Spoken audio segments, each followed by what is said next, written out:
এই ছোট লোকের বাচ্চা, একটা কাজ দিলে তো সেটা সময় মতো করতে পারিস না, শুধু শুধু আমাদের বাড়িতে এসে আমাদের খাবার নষ্ট করছিস।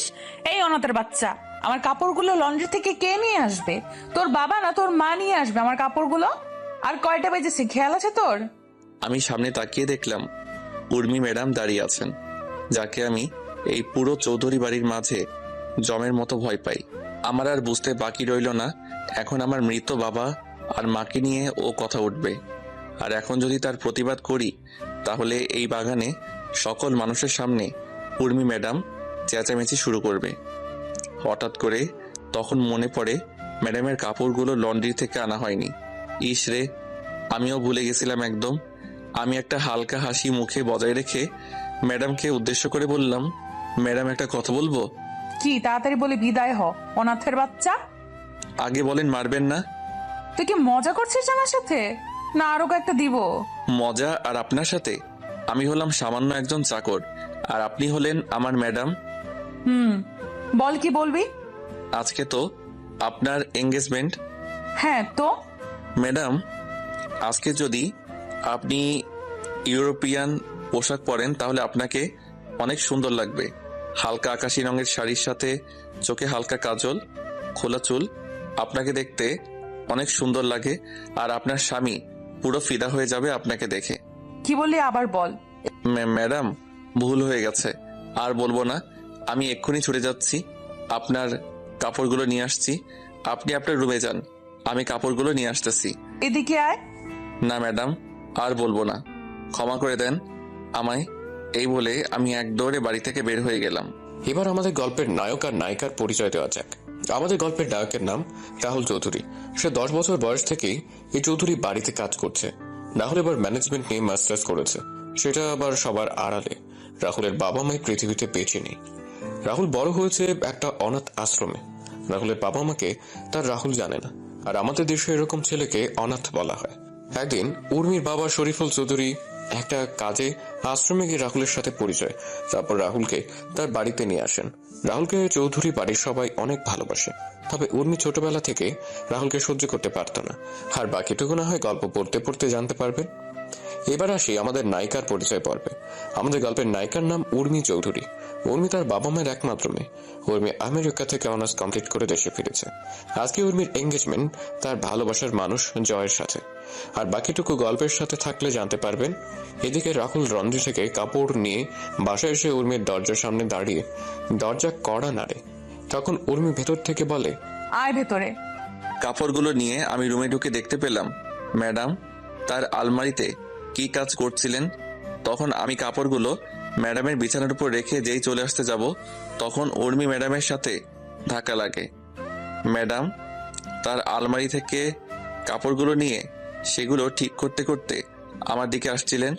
ধাক্কা খেয়ে আমি নিচে আর ম্যাডাম আমার উপরে। আমি তখন ম্যাডামকে আমার উপর থেকে সরিয়ে উঠে পড়লাম। তখন ম্যাডাম আবার আমার গাল লাল করে দিয়ে বলেন, ফকিরের বাচ্চা ফকির, তোর সাহস হয় কি করে আমাকে স্পর্শ করার? সরি ম্যাডাম, ভুল বশত হয়ে গেছে, আমি ইচ্ছে করে করিনি। মেয়ে দেখলে কি গায়ে পড়তে ইচ্ছা করে তোর, ছোট লোকের বাচ্চা? ম্যাডাম, ভুল বশত হয়ে গেছে, সামনে থেকে আর এমন হবে না, আমায় ক্ষমা করে দেন ম্যাডাম। বাড়ির চাকর চাকরের মতো থাকবি, আর সামনে থেকে আর এমন হলে তোর জীবনের আলো নিভিয়ে দিব। ম্যাডাম, এমন আর হবে না। তোর মতো অনাথ ছোট লোকের বাচ্চা কি করে যে আমাদের বাসায় আসলো সেটা আমি চিন্তা করে পাই না। আর বাবা যে কি দেখে তোকে আমাদের বাড়িতে নিয়ে এলো সেটাও বুঝি না। আমার চোখের সামনে থেকে বিদায় হ, বের হ রুম থেকে এখনই। আমি তাড়াতাড়ি করে ম্যাডামের রুম থেকে বের হয়ে ছাদে চলে গেলাম। ছাদে গিয়ে নিজের চোখের জল ঝরাতে লাগলাম। শুনেছি ছেলেরা নাকি কান্না করে সবার আড়ালে, আমি তেমনি ছাদে এসে সবার আড়ালে চোখের জল ফেলেছি। তখন কেউ আমার কাঁধে হাত রাখলো। আমি চোখের জল মুছে পিছনে তাকিয়ে দেখলাম দাদিমা আর ছোট আম্মু দাঁড়িয়ে। আপনাদের বলা হয়নি, উর্মির মা আর বাবাকে আমি ছোট আম্মু আর ছোট আব্বু বলে ডাকি, আর উর্মির দাদিকে আমি দাদিমা বলে ডাকি। তখন বললাম, দাদিমা, ছোট আম্মু, তোমরা এখানে? খুব কষ্ট হচ্ছে তাই না রে বাবা? আরে ছোট আম্মু, এগুলো আমার মতো অনাথের সহ্য হয়ে গেছে, তবে মা বাবাকে নিয়ে কেউ গালি দিলে কেন জানি কষ্ট হয়। অথচ আমি আমার নিজের বাবা আর মাকে কখনো দেখি নাই। কে বলেছি তুই অনাথ? আমরা তাহলে তোর কি হই?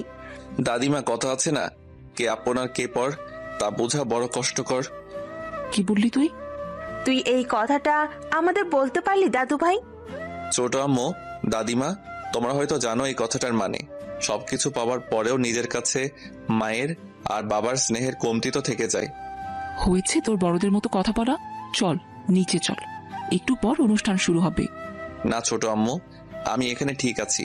শুধু শুধু নিচে গিয়ে অপমানিত হতে চাই না। সবাই চলে গেলে আমি নিচে আসবো। বোমা, বাদ দাও, রাহুলকে জোর করো না। এখন একটু ওর একা থাকা প্রয়োজন। কিন্তু মা, আপনার বড় ছেলে যদি রাহুলকে দেখতে না পায় তাহলে কি হবে ভেবেছেন? আপনি চিন্তা করতে পারছেন? কিন্তু আমি শরীফের সাথে কথা বলে নিব। তুমি এই নিয়ে টেনশন করো না। তুমি বরং গিয়ে দেখো তোমার মেয়ের সাজুগুজু কত দূর এগুলো। আচ্ছা মা। দাদু ভাই, আসি রে। মন খারাপ করিস না, উপরের সৃষ্টিকর্তা একজন আছে রে। দাদিমা। তারপর দাদিমাও চলে যান। রাহুল রাতের কালো আকাশের জ্বলন্ত তারার দিকে তাকিয়ে আছে এক দৃষ্টিতে। এদিকে সকল অনুষ্ঠান শেষ হয়ে যায়। অতিথি সবাই খাওয়া দাওয়া শেষ করে চলে যায়। সবার চলে যাওয়ার পর চৌধুরী বাড়ির সবাই খাবার খেতে বসেন। তখন শরীফুল চৌধুরী বলেন, কি ব্যাপার, সবাইকে দেখতে পাচ্ছি কিন্তু রাহুলকে দেখতে পাচ্ছি না। আজকে অনুষ্ঠানেও ছিল না, রাহুল কোথায়? ছাদে আছে। এত রাতে ছাদে রাহুল একা একা কি করে? চাকর মানুষ, এছাড়া কি করবে? কি ব্যাপার, কি হয়েছে? তোমরা এমন করে কথা বলছো কেন? তোমার গুণধর মেয়েকে জিজ্ঞেস করো, তোমার মেয়ে ভালো করে বলতে পারবে। সে ছোটবেলা থেকে ছেলেটার সাথে খারাপ ব্যবহার করে আসছে। কি ব্যাপার উর্মি, আমি কি শুনছি এসব? বাড়ির চাকরকে নিয়ে এত আদিক্ষেতা না দেখানোই ভালো বাবা। রাহুল এই বাড়ির চাকর না, সেটা অনেক আগেই ভালো করে তোমায় বলে দিয়েছি উর্মি। এখন বলো আজকে কি হয়েছে? আমার কাপড় লন্ড্রি থেকে সময় মতো নিয়ে আসেনি, তাই কয়েকটা দিয়েছি। তোর কি কোনো লজ্জা শরম কিছু নেই নাকি? ছেলেটা তোর থেকে 6 বছরের বড়, তারপরও ওর গায়ে হাত তুলিস তুই। এত কিছুর পরও ছেলেটা কিছুই বলে না তোকে? সামান্য একটা চাকরের জন্য তোমরা আমার সাথে এমন করতেছো? ওর মতো সামান্য চাকরের সাহস হবে কি করে আমায় কিছু বলার? সামান্য চাকর বলছিস কাকে তুই? আজকে যে তুই বোমা, হচ্ছেটা কি? কি বলো মা, তুমি কি বলতে চাইছিলে? তুমি এখন আমি বেঁচে এরপরে কি মা? ও কিছু না, তুমি আর সামনে থেকে রাহুলের সাথে খারাপ ব্যবহার করবে না, আর যাতে তোমার নামে কোনো বিচার না আসে সেটা খেয়াল রাখবে উর্মি। শরীফুল চৌধুরী খাবার না খেয়ে উঠে পড়েন। ছাদে গিয়ে দেখতে পেলেন রাহুল আকাশের দিকে মুখ করে শুয়ে আছে। তখন তিনি রাহুলের পাশে গিয়ে বসলেন। রাহুল হয়তো গভীর মনোযোগ দিয়ে আকাশের দিকে তাকিয়েছিল, যার জন্য কারো আসার শব্দ শুনতে পায়নি। তখন শরীফুল চৌধুরী রাহুলকে ধাক্কা দিলেন। রাহুল পাশে তাকিয়ে দেখলো তার ছোট আব্বু। তখন রাহুল বলে, ছোট আব্বু, তুমি কখনো এলে?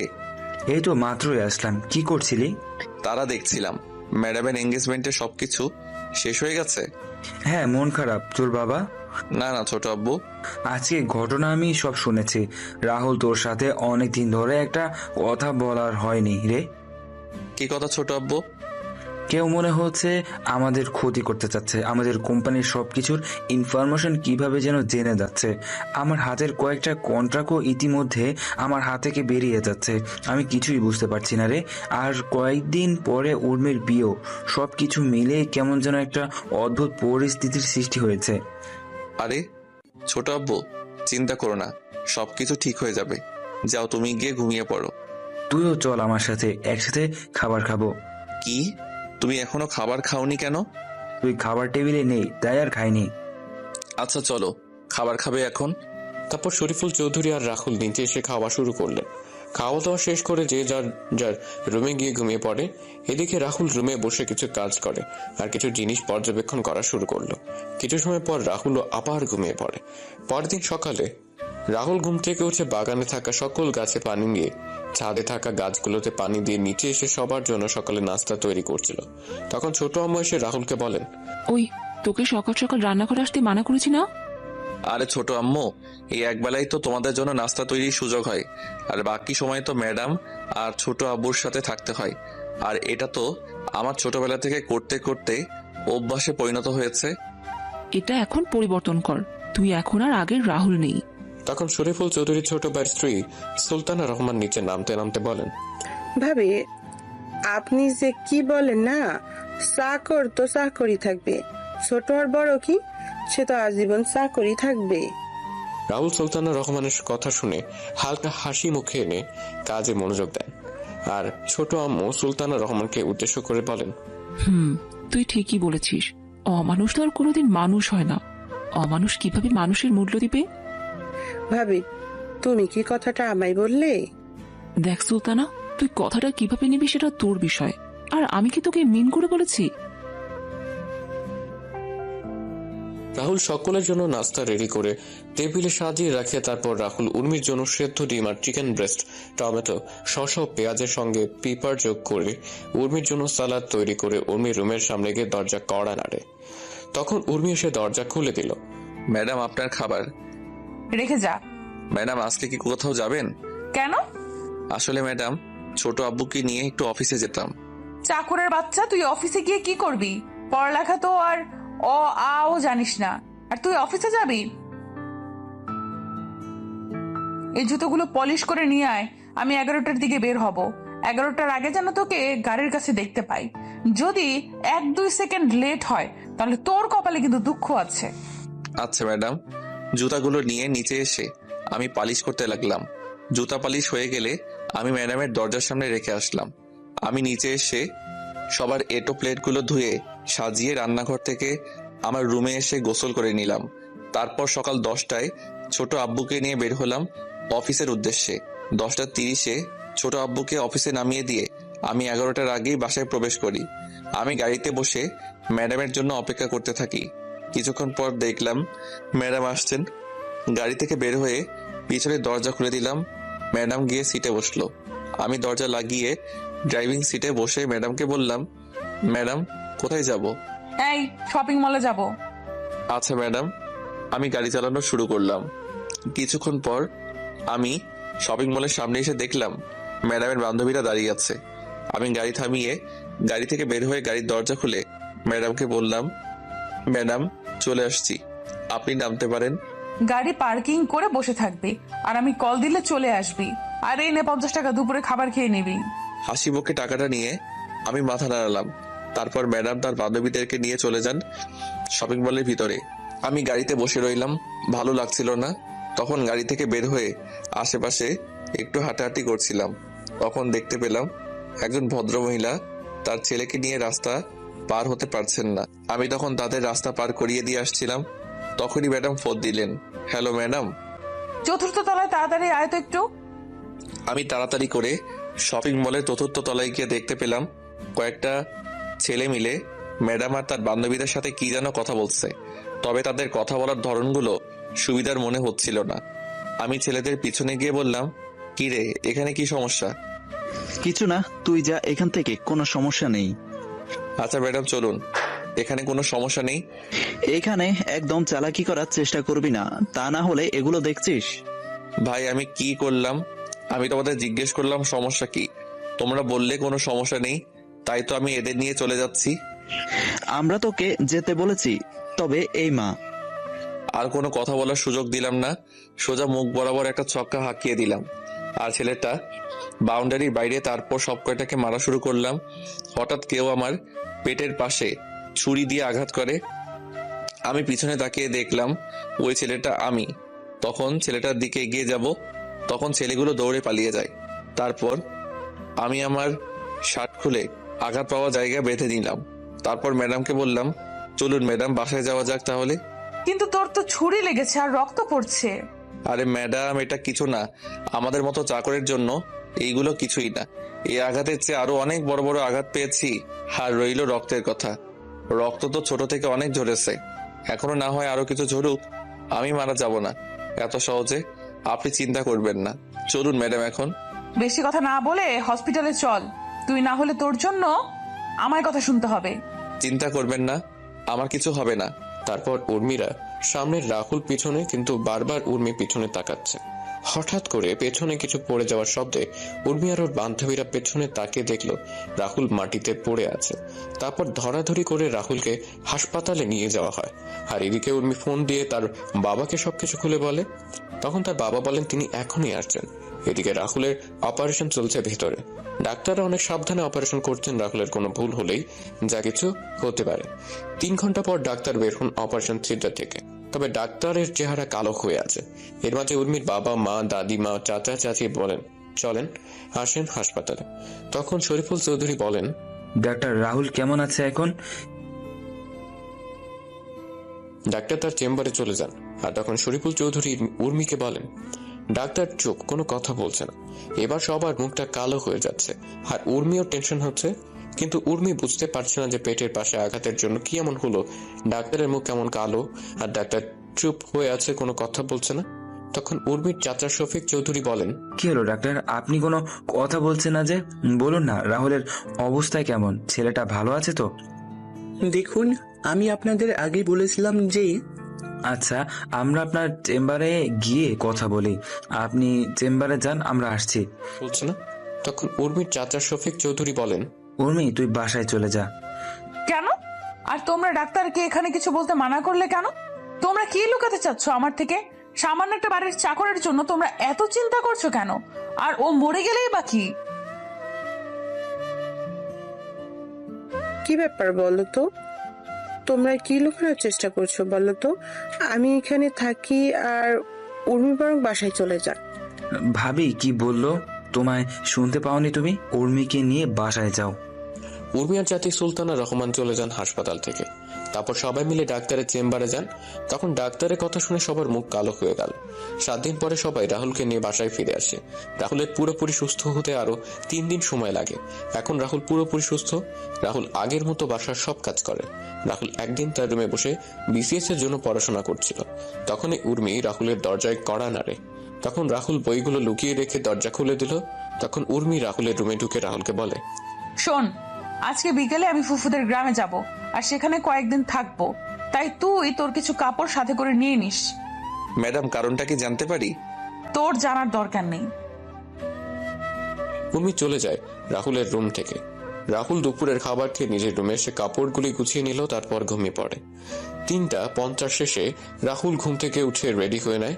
তারপর ছোট আম্মু, দাদিমার চাচিকে বলে রাহুল বাসা থেকে বের হয়ে গাড়িতে গিয়ে উর্মির জন্য অপেক্ষা করতে থাকে। কিছুক্ষণ পর উর্মি একটা ব্যাগ নিয়ে বাসা থেকে বের হয়ে আসে। রাহুল গাড়ির দরজা খুলে দিয়ে ব্যাগটা পেছনের ডিকিতে রাখে। তারপর রাহুল গাড়ি চালানো শুরু করলো। উর্মির ফুপুর বাসা উর্মিদের বাসা থেকে 60 কিলোমিটার দূরে। মাঝ রাস্তায় আসার পর রাহুল উর্মিকে বলে, ম্যাডাম, একটা কথা আপনাকে কয়েকদিন ধরে বলবো বলে ভাবছি। কি কথা? ম্যাডাম, জয় স্যারকে আপনি কতটুকু ভালোবাসেন? হঠাৎ এই প্রশ্ন কেন? ম্যাডাম বলেন না। নিজের চেয়েও বেশি ভালোবাসি। আর আপনার মা বাবাকে? হ্যাঁ, তাদেরও ভালোবাসি। কতটুকু? হ্যাঁ, তাদেরও ভালোবাসি। আচ্ছা, এখন যদি ছোট আব্বু আর ছোট আম্মু জয় ভাইয়ার সাথে আপনার বিয়ে ক্যান্সেল করে দেয়, তাহলে আপনি কি করবেন? হোয়াট? কি বললি তুই? আরে ম্যাডাম, রাগেন কেন? তো কি করব? তুই কি বলছিস এগুলো? আরে ম্যাডাম, আমি জানতে চাইছি, এমন একটা পরিস্থিতি তৈরি হলো, আপনি জয় স্যারকে বা আপনার বাবা আর মাকে বেছে নিতে হবে, তখন আপনি কাকে বেছে নিবেন? আমি কিন্তু তোর কোনো কথাই বুঝতে পারছি না। কিন্তু আরে বলুন না। সেটা না হয় পরিস্থিতি তৈরি হলে দেখা যাবে। তুই এখন চুপচাপ গাড়ি চালাতো। গ্রামে পৌঁছতে পৌঁছতে সন্ধ্যা পেরিয়ে রাত হয়ে যায়। গ্রামে প্রবেশ করে কিছু দূর আসার পর গ্রামের কয়েকজন বখাটে এসে রাহুলের গাড়ির সামনে দাঁড়ায়। আর ছেলেগুলো বলা শুরু করে, তোদের কাছে যা আছে সবকিছু বের কর, না হলে কিন্তু তোদের এখানে মেরে দেব। ম্যাডাম, এদের খিদে পেয়েছে মনে হয়, মিষ্টিগুলো ওদের দিয়ে দেন। কি? ওই, আমাদের খিদে লাগছে তোকে কে বলছে? বারে, আপনারা না এইমাত্র বললেন আপনাদের খিদে রাখছে, তাই তো বললাম মিষ্টিগুলো দিয়ে দিতে। আমরা আবার কখন বললাম? ওই রাহুল, তুই এই ফকিরের বাচ্চার সাথে কি কথা বলছিস? ফুফাকে একটা কল দিলে সবকিছু হাওয়া হয়ে যাবে। কি বললি তুই আমাদের? আর তোর কোন বাপকে কল দিবি? দে, আমরা এখানেই আছি। ঠিক বললি তুই। হ্যাঁ, সাহস থাকলে গাড়ির সামনে থেকে সর, আমিও গাড়ি থেকে নেমে তোদের মজা দেখাচ্ছি। সাহস থাকলে বের হয়ে আয়। ওরা গাড়ির সামনে থেকে সরে যাওয়া মাত্রই আমি দরজা হালকা খুলে ওদের দিকে ঝুঁকে বাম পা গিয়ারে রেখে চাপ দিলাম। ওরা বোঝার আগেই আমরা গাড়ি নিয়ে পগার পার। কিছুক্ষণ পর ফুপুদের বাসায় এসে পৌঁছে গেলাম। তারপর ম্যাডামের ব্যাগ, আমার ব্যাগ আর বাকি ব্যাগগুলো সাথে নিয়ে ফুপুর বাসায় প্রবেশ করলাম। ফুপু ফুপা সবার সাথে কথা বলে আমি ম্যাডামের থাকার রুমে রেখে আমি আমার রুমে এসে ব্যাগ রেখে ফ্রেশ হয়ে নিলাম। তারপর বিছানায় শুয়ে পড়লাম। হঠাৎ কারো ধাক্কাধাক্কির কারণে ঘুমটা ভেঙে গেল। আমি তাকিয়ে দেখলাম ফুপুর শেখ ফাজিল মাইয়া সুমি। আমি কেন ওরে ফাজিল বললাম সেটা আপনারা একটু পরেই বুঝতে পারবেন। সুমি এবার ইন্টার দ্বিতীয় বর্ষে পড়ে। তখন সুমি বলে, ও মোর পরাণের স্বামী, ঘুম থেকে উঠুন তো। এই ফাজিল, কি বলিস এসব? তুই কি ভালো হবি না কখনো? আমি তো ভালো না, ভালো লইয়াই থাইকো। বল, কি জন্য আসছিস তুই এখানে? খাবার টেবিলে সবাই অপেক্ষা করছে তোমার জন্য। কেন? কয়টা বাজে ঘড়ির দিকে তাকিয়ে দেখেন। ঘড়ির দিকে তাকিয়ে দেখলাম রাত 10:30 বাজে। তখন বললাম, খাওয়া দাওয়া শেষ সবার? না, আপনার জন্য অপেক্ষা করছে। উঠে আমি নিচে চলে এলাম। নিচে এসে দেখলাম সবাই বসে আছে। তখন ফুফা আমায় বলেন, কি জনাব রাহুল সাহেব?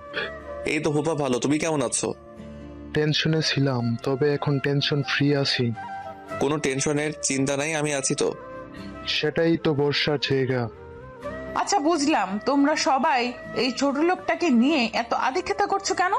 টেবিল থেকে খাবারের প্লেট নিয়ে আমি সবাই বসে টিভি দেখে খাওয়া শুরু করলাম। ম্যাডামের কোনো কথার উত্তর দিলাম না। উত্তর দিলেই চেঁচামেচি শুরু করবে। কিছুক্ষণ পর আমার পাশে তাকিয়ে দেখলাম সুমিও আমার পাশে এসে বসছে। আমি সুমির দিকে একবার তাকিয়ে আবার খাবার খাওয়াতে মনোযোগ দিলাম। তখন উর্মি ম্যাডাম সুমিকে বলেন, কিরে সুমি, তুই খাবার টেবিল ছেড়ে ওই ছোট লোকটার সাথে গিয়ে খাবার খাচ্ছিস কেন? আপু, আমার ইচ্ছে করছে তাই। ফুফা, তোমরা সুমিকে কিছু বলছো না যে? কি বলবো? ওই ছোট লোকটার সাথে বসে খাবার খাচ্ছে আর তোমরা কিছু বলছো না যে? দেখো উর্মিমা, সুমি এখন প্রাপ্তবয়স্ক একটা মেয়ে। ওর নিজের বুঝটা এখন বুঝতে পারছে কার সাথে চলাফেরা করলে ভালো হবে আর কার সাথে চলাফেরা করলে খারাপ হবে, সেটা ও নিজেই বুঝতে পারে। তাই বলে উর্মি, এইসব কথা বাদ দে, তুই খাবার খেয়ে নে। রাহুল বাবা, তোর কি কিছু লাগবে? না ফুপু। আরে মা, আর একটু খাবার দাও। দেখছো না আগের থেকে কেমন যেন শুকিয়ে গেছে। ওই ফাজিল, আমি শুকিয়ে গেছি কোথায়? দেখছিস না মোটা হয়ে গেছি? হ্যাঁ, সেটাই দেখতে পাচ্ছি। তুই দেখতে পাবি, তুই তো আস্ত একটা ফাজিল। তুই একটা ফাজিল। খাবার খা চুপচাপ। এই দেখে উর্মি রাগে ফুসছে। ভেবেছিল সেখানে রাহুলকে এনে ইচ্ছে মতো অপমান করবে, কিন্তু এখানে তার উল্টো সবাই রাহুলকে নিয়ে কথা বলছে। উর্মি খাওয়া শেষ করে তার রুমে চলে যায়। এইদিকে রাহুল খাবার খেয়ে যেই তার রুমে যাবে, তখন ফুফা রাহুলের সামনে এসে বলেন, আর কত অপমান সহ্য করবি তুই রাহুল? চাকরের আবার মান অপমান? এই তো আর কয়েকটা দিন, তারপর ম্যাডাম তো ওনার স্বামীর বাড়ি চলে যাবেন। সত্যি কথাটা বলে দে না, আবার উর্মিকে তাহলে তোর সাথে অত্যন্ত খারাপ ব্যবহার আর করবে না। সেটা আমি চলে যাওয়ার কয়েকটা দিন আগে ওনাকে বলবো। তুই চলে যাওয়ার কয়েকটা দিন মানে? আরে ও কিছু না, তোমরা টেনশন করো না। আমায় নিয়ে যাও, গিয়ে ঘুমিয়ে পড়ো। কালকে তুমি আমায় নিয়ে কলেজে যাবে। পারবো না। ও বাবা, ও মা, বলো না আমায় নিয়ে কালকে কলেজে যেতে। আর নাটক করতে হবে না। আচ্ছা নিয়ে যাব, কিন্তু কিন্তু কি রে রাহুল? ম্যাডাম, এ নিয়ে চিন্তা করতে হবে না, আমি উর্মিকে বুঝিয়ে বলবো, তাহলে উর্মি বুঝবে। আচ্ছা, গুড নাইট। পরের দিন সকালে রাহুলের ঘুম ভাঙে কারো গরম নিঃশ্বাসে। তখন রাহুল তাকিয়ে দেখে সুমি তার খুব কাছে। এটা দেখে রাহুল এক লাফে বিছানা ছেড়ে মাটিতে গিয়ে পড়ে। তখন সুমি বলে, এটা কি হলো? তুই কি করছিলি এটা? একটু মিষ্টি খাওয়ার জন্য আসছিলাম। মিষ্টি খাবি তো আমার কাছে কি? মা, তুমি তো মিষ্টি বয়, তাই তো তোমার কাছে মিষ্টি খাওয়ার জন্য আসছি। তুই কি রুম থেকে যাবি না আমি চলে যাব? নাটক করে লাভ নেই, তোমরা 1 সপ্তাহ আমাদের এখানে থাকবে। জীবনেও না। বেশি কথা না বলে রেডি হয়ে নাও, একটু পরে কলেজে যেতে হবে। এত সকালে? আমাদের ক্লাস 9টায় শুরু, আর এখন 7:50 বাজে। আচ্ছা তুই যা, আমি নিচে আসছি। আচ্ছা, ওইটা কি তোমার ডান পাশে? কো রাহুল তার ডান পাশে তাকাতেই সুমি রাহুলের বাম গালে একটা চুমু দিয়ে দৌড়ে পালিয়ে যায়। রাহুল কি বলবে বুঝতে পারছে না। তারপর রাহুল ফ্রেশ হওয়ার জন্য বাথরুমে চলে যায়। বাথরুম থেকে ফ্রেশ হয়ে নিচে গিয়ে সকালের নাস্তা করে সুমির জন্য অপেক্ষা করতে থাকে। কিছুক্ষণ পর সুমি চলে আসে। তখন রাহুল আর সুমি বের হয় বাসা থেকে। রাহুল যেই গাড়িতে গিয়ে বসবে তখনই সুমি বলে, ওইদিকে কোথায় যাচ্ছ? কেন, গাড়িতে যাবি না? না। তাহলে হেঁটে যাবি কি? না। তাহলে কলেজে যাবি কিসে করে? বাইকে করে যাব। বাইক পাবি কোথায়? আর আমি তো বাইক চালাতে পারি না। মিথ্যা বলবে না, আমি জানি তুমি বাইক চালাতে পারো। আর বাইক গ্যারেজে আছে, নিয়ে আসো গিয়ে। গাড়ি থাকতে বাইক কেন? আমার ইচ্ছে তাই। আমি পারবো না। পারবে না তো তুমি? না। মা বাবা কোথায় তোমরা? এই চুপ, যাচ্ছি আমি। চাবি কই? বাইকে আছে। তারপর গ্যারেজে গিয়ে দেখতে পেলাম একটা নতুন বাইক, অ্যাপাচি RTR 164V। তারপর বাইক স্টার্ট দিয়ে আমি গেটের সামনে এসে দাঁড়ালাম। সুমি এসে পিছনে বসলো। তখন আমি বললাম, এই নতুন বাইক কার জন্য কিনে আনা হয়েছে? তোমার জন্য। আমার জন্য মানে? যেদিন আমি শুনলাম তুমি আর উর্মি আপু আমাদের বাসায় আসবে আর 1 সপ্তাহ থাকবে, তখন আমি প্ল্যান করে বাবাকে বলে বাইক কিনে নিয়ে আসলাম। আর তুমি এভাবে আমায় নিয়ে প্রত্যেকদিন কলেজে নিয়ে যাবে। বাহ, ডেকি স্বর্গে গেলেও ধান ভাঙবে। তুমি কি বললে এক্ষুনি? কিছু না, এই বলে আমি বাইক চালানো শুরু করলাম। কিছু দূর আসার পর সুমি আমায় জড়িয়ে ধরলো শক্ত করে। আমার কেন যেন অস্বস্তি হচ্ছিল। আমি তখন বাইক রাস্তার পাশে দাঁড় করালাম। কি হলো? তুই এভাবে আমায় জড়িয়ে ধরেছিস কেন? আমার ভয় করে তাই। ভয় যখন করে তাহলে বাইকে আসার জন্য পাগল হয়েছিলি কেন? সাথে তুমি আছো তাই। তুই যদি এভাবে জড়িয়ে ধরিস তাহলে আর বাইক চালাবো না, আর তোর কলেজ মিস হয়ে যাবে। তাহলে তো তোমার সাথে আরো সময় কাটাতে পারবো ভালো করে। কি বলো তুমি? দেখ বোন, তুই এসব কেন করছিস বলতো? কি বললি? তুই আমাকে তুই করে বলছিস কেন? আমি তোর কোন সম্পর্কের বইন লাগি? কেন ফুফাতো বোন? তুই তো আর নিজের ফুফাতো ভাই না। আর এখন ফুফাতো ভাই বোনের মাঝে এসব হয়। কি সব হয়? প্রেম, ভালোবাসা, বিয়ে বা। চুপ কর, আমি নিয়ে যাচ্ছি তোকে। এই বলে রাহুল গাড়ি চালানো শুরু করে আর মনে মনে বলে, সুমি যা চাইছে সেটা কখনো সম্ভব না। আমার মতো চাকরের সাথে তার কখনো যায় না। আর তাছাড়া আমার এমন ছন্নছাড়া জীবনের সাথে সুমিকে জড়ানো ঠিক হবে না। যেই পরিবারের সবাই আমায় এত ভালোবাসে তাদের সাথে এমন বেইমানি আমি কখনো করব না। তার চেয়ে বরং সুমিকে বুঝিয়ে বললে সে ঠিকই বুঝবে। রাহুল এসব ভাবতে সুমি কলেজের সামনে এসে পৌঁছে যায়। তারপর সুমি রাহুলের হাত ধরে কলেজে ক্যাম্পাসে ঢুকে সুমি তার বান্ধবীদের সাথে রাহুলের পরিচয় করে দেয়। আর সুমি বলে, hello guys, meet my boyfriend Rahul. সুমির বন্ধু আর বান্ধবীরা রাহুলের সাথে এসে পরিচিত হয়ে নেয়। এদিকে রাহুল তো সুমির কথা শুনে পুরো অবাক হয়ে গেছে। আর সুমির বন্ধু বান্ধবীরা রাহুলকে দুলাভাই ডাকা শুরু করেছে। তখন রাহুল বলে, আপুরা, তোমাদের কোথাও ভুল হচ্ছে। আর সুমি তোমাদের যা বলেছে সেটা মিথ্যা। আমি হচ্ছি তোমাদের মামার বাসার সামান্য একজন চাকর। রাহুলের কথা শুনে সুমির বান্ধবীদের মুখ হা হয়ে গেল। তখন সুমি রাহুলের দিকে একবার রাগী চোখে তাকিয়ে বলে, তুমি মামাদের বাসার চাকর? কে বলেছে? মামারা সবাই তোমায় তাদের ছেলে মনে করে। আর চাকর হয়েছে তো কি হয়েছে? তুমি তো আর চুরি করছো না, তুমি নিজে পরিশ্রম করে টাকা উপার্জন করছো। আর সবচেয়ে বড় কথা হলো কোনো কাজই ছোট নয়। আর রইল চাকর বলে তুমি মনে করছো তোমার পরিবারের সবাই তোমায় আমার থেকে দূরে সরিয়ে দিবে? তুমি যদি এটা ভেবে থাকো তাহলে ভুল ভাবছো। আমার বাবা মা জানে তোমার আর আমার ব্যাপারে। মানে? বাবা আর মা সব জানে। আমি বাবা আর মাকে সবকিছু খুলে বলেছি। সবকিছু জানার পরও ফুপা আর ফুপু কিছু বলেনি? না। কিন্তু সামান্য একজন চাকরের সাথে। উফ, তুমি বারবার নিজেকে চাকর বলছো কেন? তোমায় আমরা কেউ চাকর বলেছি কখনো? এর মাঝেই ক্লাসের বেল বেজে যায়। সুমি আর তার বন্ধু বান্ধবীরা চলে যায়। রাহুল গিয়ে বাইকে বসে সুমির কথাগুলো ভাবছে। এভাবে কেটে যায় কয়েক ঘন্টা। সুমি ক্লাস শেষ করে চলে আসে আর রাহুল ভেবে চিন্তে কিছু সিদ্ধান্ত নিয়ে নেয়। তখন রাহুল বাইক স্টার্ট দিল। কিছু দূর আসার পর রাহুল বলে, বলো কি কথা? মনে মনে বললাম, আরে গাধা বলে দে না, আমি যে কথাটা এতদিন ধরে শুনতে চাইছি। রাহুল আরো কিছু কথা বলতে যাবে তার আগেই ফোন বেজে ওঠে। রাহুল ফোন রিসিভ করে কিছু বলতে যাবে, তার আগে ও পাশ থেকে যা শুনলো তাতে রাহুলের হাত থেকে ফোন মাটিতে পড়ে গেল। তখন সুমি বলে, কি হলো? বসে পড়লে যে? ম্যাডাম কল দিয়েছিল। আর কি? এখন বাসায় না গেলে আমার অবস্থা খারাপ করে দিবে বলেছে। হারে আপু কিছু করবে না, তোমায় ভয় দেখাচ্ছে আপু। না, লেট করা যাবে না। ম্যাডাম রেগে আছে অনেক। তুই বাইকে উঠে পড়। বাসায় গিয়ে আগে ম্যাডামের মেজাজ ঠান্ডা করতে হবে, তা না হলে ম্যাডাম আমার অবস্থা খারাপ করে দিবে। তুমি না বললে আমায় কি বলবে? বেঁচে থাকলে পরে বলবো। তুই তাড়াতাড়ি করে বাইকে ওঠ। উঠছি। সুমি মন খারাপ করে বাইকে উঠে পড়ে। রাহুল বাইক চালাতে শুরু করে। কিছুক্ষণ পর রাহুল বাসায় এসে পৌঁছে যায়। সুমিকে নামিয়ে দিয়ে রাহুল বাইকে গ্যারেজে রেখে সোজা উর্মির দরজার সামনে গিয়ে কড়া নাড়ে।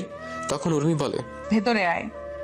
আমি ভিতরে ঢুকতেই ম্যাডাম আমার সামনে এসে আমার গালে তার হাত দিয়ে 2 বার মালিশ করে দিল। সাথে সাথে 2 হাত দিয়ে আমি আমার গালটা চেপে ধরি। এত জোরে মেরেছে, গালে ব্যথা করছে। আমি আমার হাত দেখলাম, রক্ত লেগে আছে। আমার আর বুঝতে বাকি রইল না ম্যাডামের থাপ্পড়টা এতটা জোরেই মেরেছে যার জন্য আমার ঠোঁট কেটে রক্ত পড়ছে। তখন ম্যাডাম রাগী কণ্ঠে আমায় বলে, তোকে এখানে কেন নিয়ে আসছি আমি? মাথা নিচু করে বললাম, ম্যাডাম আপনার সাথে থাকার জন্য। তাহলে তুই কি করেছিস? আসলে ম্যাডাম ফুপু আর ফুপা আমায় বললো যাওয়ার জন্য, তাই। তোরে আমি কি বললাম আমার মুখের উপর কখনো কথা বলবি না? তাহলে তুই আমার মুখে মুখে তর্ক কেন করছিস? ম্যাডাম ভুল হয়ে গেছে, আমাকে ক্ষমা করে দেন। যা গাড়িতে গিয়ে বস, আমি আসছি। আর শোন, আর যদি এমন ভুল করছিস তাহলে তোর কি হাল করব সেটা আমি নিজেও জানি না। আমি গাড়ির কাছে চলে এলাম। এইদিকে মাথাটাও ঘুরছে। কত জোরে মেরেছে থাপ্পড়টা। কিছুক্ষণ পর উর্মি গাড়িতে এসে বসে। তখন রাহুল বলে, ম্যাডাম কোথায় যাব? তুই গাড়ি চালানো শুরু কর, আমি বললে গাড়ি থামাবি। আচ্ছা ম্যাডাম। রাহুল গাড়ি চালানো শুরু করলো। কিছু তো যাওয়ার পর উর্মি রাহুলকে একটা বড় শপিং মলের সামনে গাড়ি থামাতে বলে। রাহুল গাড়ি থামিয়ে দরজা খুলে দিল। উর্মি কিছু দূর গিয়ে আবার ফিরে এসে বলে, তুই এখানে থাকবি, আর হ্যাঁ মনে রাখিস ছোট লোকের বাচ্চা, আমার এই গাড়ির দাম অনেক। যদি গাড়ির কিছু হয় তাহলে তোর কপালে শনি আছে। জি ম্যাডাম। উর্মি চলে যায় শপিং মলের ভেতরে। কিছুক্ষণ পর উর্মি একটা ব্যাগ হাতে করে নিয়ে বের হয়। গাড়ির কাছে আসতেই রাহুল দরজা খুলে দিল। উর্মি গিয়ে গাড়িতে বসে রাহুল গাড়ি চালানো শুরু করলো। তখন রাহুল বলল, ম্যাডাম এখন কোথায় যাবেন? ফুফুর বাড়িতে। রাহুল তাড়াতাড়ি বাড়ি যাওয়ার জন্য একটা শর্টকাট রাস্তা নিয়ে নিল, যেটা আজকে সুমি দেখিয়ে দিয়েছিল। কলেজে যেতে রাস্তায় যাওয়ার সময় হঠাৎ করে উর্মি রাহুলকে বলে, এই গাড়ি থামা। কেন? আমি হাওয়াই মিঠাই খাবো। ম্যাডাম সন্ধ্যা হয়ে যাচ্ছে, আর এই রাস্তা খুব একটা ভালো না। আর একটা কথা বলবি তো আমি তোর গাল লাল করে দিব। চুপচাপ গাড়ি দাঁড় করা। কিন্তু ম্যাডাম। দাঁতে দাঁত চেপে বললাম গাড়ি থামা বলছি। রাহুল বাধ্য হয়ে গাড়ি দাঁড় করায়। উর্মি তাড়াতাড়ি করে গাড়ি থেকে নেমে হাওয়াই মিঠাই ওয়ালার কাছে চলে যায় আর হাওয়াই মিঠাই খাওয়া শুরু করে। রাহুল গাড়ির ভিতরে বসে এক দৃষ্টিতে উর্মির মিঠাই খাওয়া দেখছে। উর্মি পুরো বাচ্চাদের মতো খাচ্ছে। তখনই সেখানে ওই দিনের ছেলেরা চলে আসে। এরা দেখে রাহুল গাড়ি থেকে নেমে উর্মির সামনে গিয়ে দাঁড়ায়। উর্মির তো সেদিকে কোনো খেয়াল নেই, সে তার মতো করে হাওয়াই মিঠাই খেয়েই যাচ্ছে। তখন ছেলেগুলো শীষ বাজিয়ে বাজিয়ে উর্মির সামনে যায়। ছেলেগুলো উর্মির কাছে যাওয়ার আগে রাহুল উর্মির সামনে চলে আসে। তখন ছেলেগুলো বলে, কিরে আজকেও কি তুই এই মেয়েকে নিয়ে যেতে পারবি? শুধু শুধু ঝামেলা করছেন কেন? ঝামেলা কোথায়? তুই চলে যা, আমাদের এই মেয়েকে ভালো লাগছে, আমরা এর সাথে আজকে সারা রাত একটু মজা করব। ছেলেগুলোর কথা শুনে উর্মি খাওয়া থামিয়ে দিয়ে ছেলেটার গালে ঠাস ঠাস করে বসিয়ে দিয়ে বলে, ফকিরের বাচ্চা, তুই আমায় নিয়ে এমন কথা বলার সাহস পেলি কি করে? এই বলে ছেলেটার গালে শরীরের সমস্ত শক্তি দিয়ে আরো একটা থাপ্পড় বসিয়ে দিলাম। আরেকটা ছেলে যখন এগিয়ে আসবে তখন রাহুল ওই ছেলেকে মারা শুরু করলো। কিছুক্ষণ পর আরো কয়েকজন এসে ওই ছেলেদের সাথে যোগ দিল। রাহুল কোনো উপায় না পেয়ে উর্মিকে নিয়ে দৌড়ানো শুরু করলো। দৌড়াতে দৌড়াতে রাহুলরা আর একটা গ্রামে চলে যায়। ওই গ্রামে গিয়ে রাহুলরা একটা মসজিদে আশ্রয় নেয় আর মসজিদের মুয়াজ্জিনকে সব খুলে বলে। মুয়াজ্জিন সব শুনে রাহুল আর উর্মিকে বসতে বলে। তিনি গ্রামের মুরব্বীদের খবর দিলেন। কিছুক্ষণ পর মুরব্বীরা আসলে রাহুল সবকিছু খুলে বলে আর তাদের সাহায্য চায়। তখন মুরব্বীরা রাহুলদের নিয়ে একটা জায়গায় বসেন। তারপর রাহুল আর উর্মিকে নানান প্রশ্ন জিজ্ঞেস করে। রাহুল সব প্রশ্নের উত্তর সঠিক দিলেও উর্মি সবকিছু উত্তর দেয়নি। রাহুল সবাইকে বলে উর্মি তার স্ত্রী, কারণ রাহুল গ্রামের মুরব্বীদের কথা বলার ধরন আগে থেকে জানত।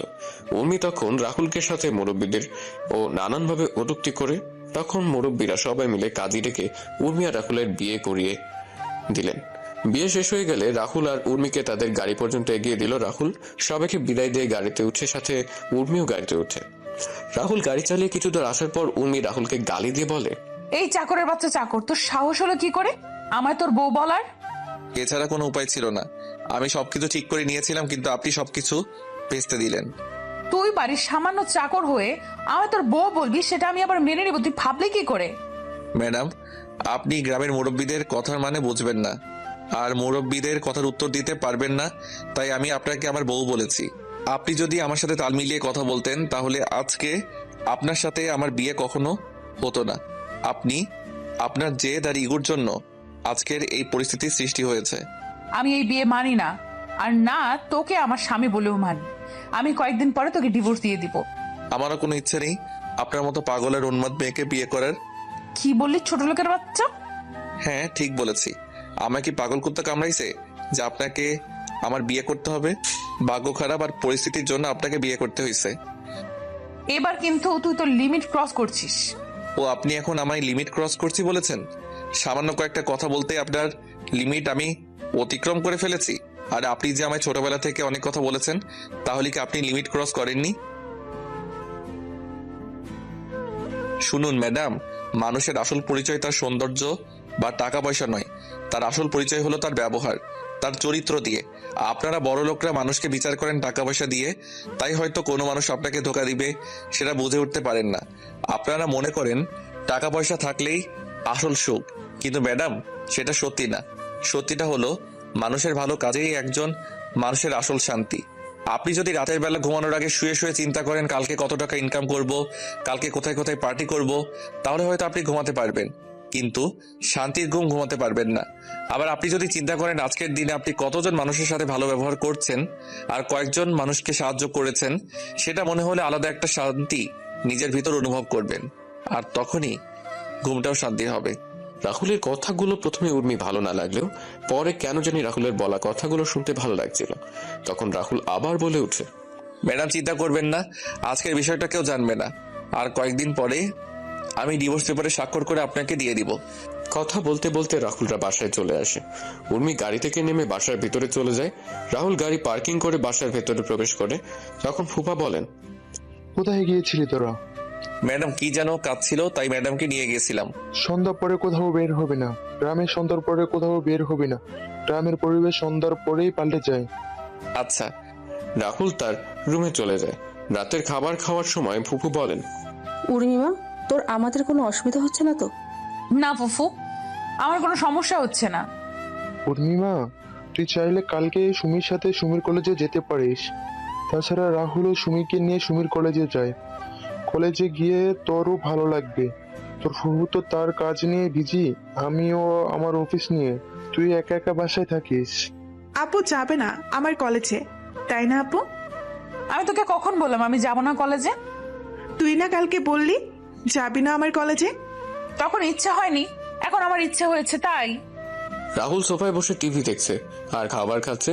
আর এইদিকে উর্মি কালকে কলেজে যাবে শুনে সুমির অনেক রাগ হচ্ছে। সুমির রাগ হচ্ছে তার বাবার উপর, তিনি কেন উর্মিকে তাদের সাথে কলেজে যেতে বলেছেন। সুমি মন খারাপ করে খাবার নাড়াচাড়া করছে। তখন সুমির মা বলেন, কি রে সুমি, খাচ্ছিস না কেন? খাচ্ছি তো। সুমি, তুই কোনো কিছু নিয়ে টেনশন করেছিস? আস্তে আস্তে করে বললাম, তুই তো আমার আসল টেনশনের কারণ আপু। কালকে কলেজে গিয়ে যে তুই কি করবি সেটা নিয়ে আমি টেনশনে আছি রে বোন। কি রে, কিছু বলছিস না যে? কালকের বাসের জন্য অপেক্ষা করছি। কিসের বাস? সেটা তুমি বুঝবে না। তারপর খাবার শেষ করে যে যার যার রুমে চলে যায়। রাহুলও তার রুমে গিয়ে ঘুমিয়ে পড়ে। পরদিন সকালে রাহুল ঘুম থেকে উঠে সকালে নাস্তা শেষ করে মোবাইলে গেম খেলা শুরু করে। এইদিকে উর্মির আর সুমি সকালে নাস্তা শেষ করে নিজেদের রুমে গিয়ে কলেজে যাওয়ার জন্য রেডি হচ্ছে। কিছুক্ষণ পর উর্মি আর সুমি রেডি হয়ে নিচে আসে, আর রাহুলের কোন দিকে নজর নেই। রাহুলের নজর শুধু নিজের মোবাইল স্ক্রিনে। তখন সুমি বলে, এই যে হ্যালো। ব্যস্ত আছি এখন, প্লিজ ডিস্টার্ব করবেন না, তাহলে তো খারাপ হয়ে যাবে। চুপচাপ কর, না হলে তোর। রাহুলের কোনো দিকে খেয়াল নেই, সে শুধু তার গেম নিয়ে ব্যস্ত। সুমি কোনো উপায় না পেয়ে তখন রাহুলকে জোরে ধাক্কা মারে। সুমির ধাক্কায় রাহুলের জ্ঞান ফিরে। তখন রাহুল সামনে তাকিয়ে দেখতে পায় উর্মি আর সুমি দাঁড়িয়ে আছে। রাহুল ফোন রেখে তাড়াতাড়ি করে গাড়ির কাছে চলে যায়। রাহুলের পিছন পিছন উর্মি আর সুমি গাড়ির কাছে চলে আসে।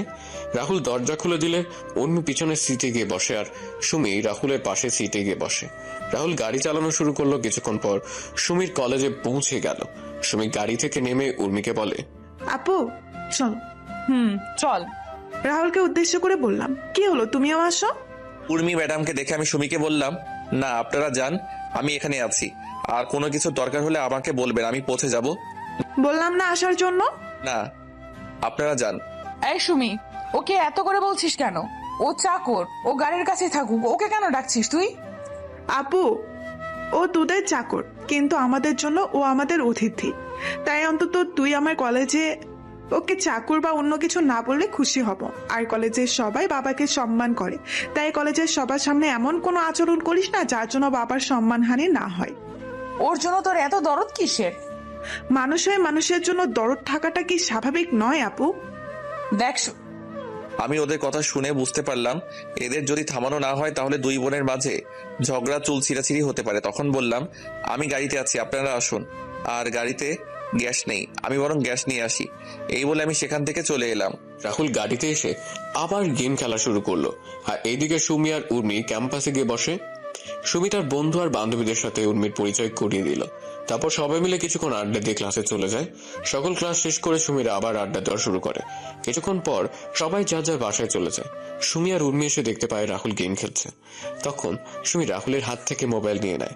হঠাৎ করে কেউ আমার হাত থেকে মোবাইলটা নিয়ে নিল। খেলার মাঝে এমনটা করলে বলেন তো কেমনটা লাগে? তা আবার যদি প্রিয় গেমস COD হয় তাহলে তো কোনো কথাই নেই। আমি বিরক্ত নিয়ে তাকালাম পাশে।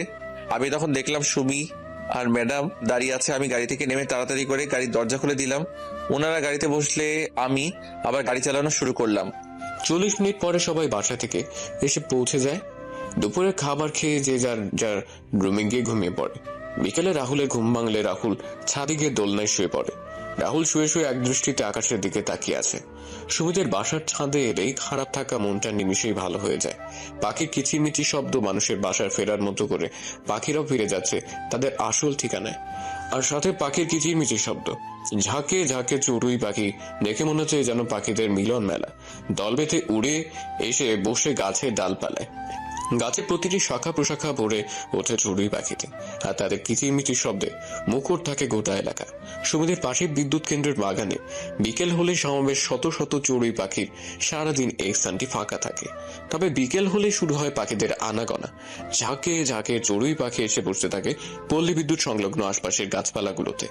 সন্ধ্যার আগ মুহূর্ত পর্যন্ত হাজার হাজার পাখি এসে জড়ো হয় এলাকাটিতে। পাখিদের কলকাকলিতে মুখর হয়ে ওঠে পুরো এলাকা। এই সময় এক অপূর্ব পরিবেশের সৃষ্টি হয়। তখনই রাহুল কারো ছাদের আসার শব্দ শুনতে পায়। তখন রাহুল তাকিয়ে দেখে সুমি আর উর্মি ছাদে আসছে। রাহুল সেটা দেখেও না দেখার ভান করে শুয়ে পড়ে। শুয়ে শুয়ে পাখিদের আনাগোনা দেখছে। তখন উর্মি সুমিকে বলে, দেখ কেমন করে শুয়ে আছে। ও শুয়ে আছে, তাতে তোর কি আপু? আমরা এখানে আসছি সেটা কি ও চোখে দেখতে পাচ্ছে না? আচ্ছা আপু, তুই আমায় একটা কথা বলবি? কি কথা বল।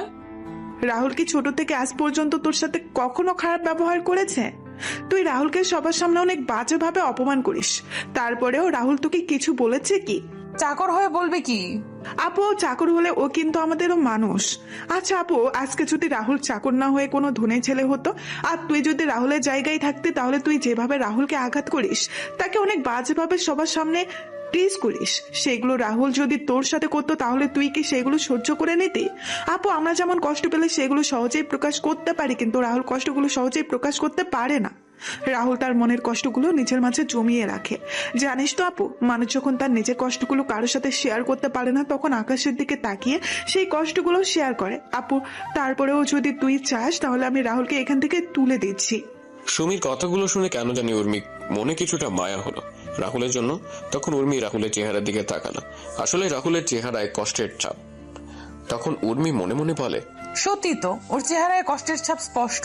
না, আমার ওর সাথে এমনটা করা ঠিক হয়নি। সত্যি তো আমি কষ্ট পেলে আমার কষ্টগুলো বাবা মা বা পরিবারের সাথে শেয়ার করতে পারি, কিন্তু রাহুলের তো কোনো পরিবার নেই যে তার কষ্টগুলো কারোর সাথে শেয়ার করবে। আমার সাথে অপমান সহ্য করেও আমায় কোনো একটা কটু কথা বলেনি, কিন্তু রাহুলকে দেখলেই কেন জানি অনেক রাগ হয়।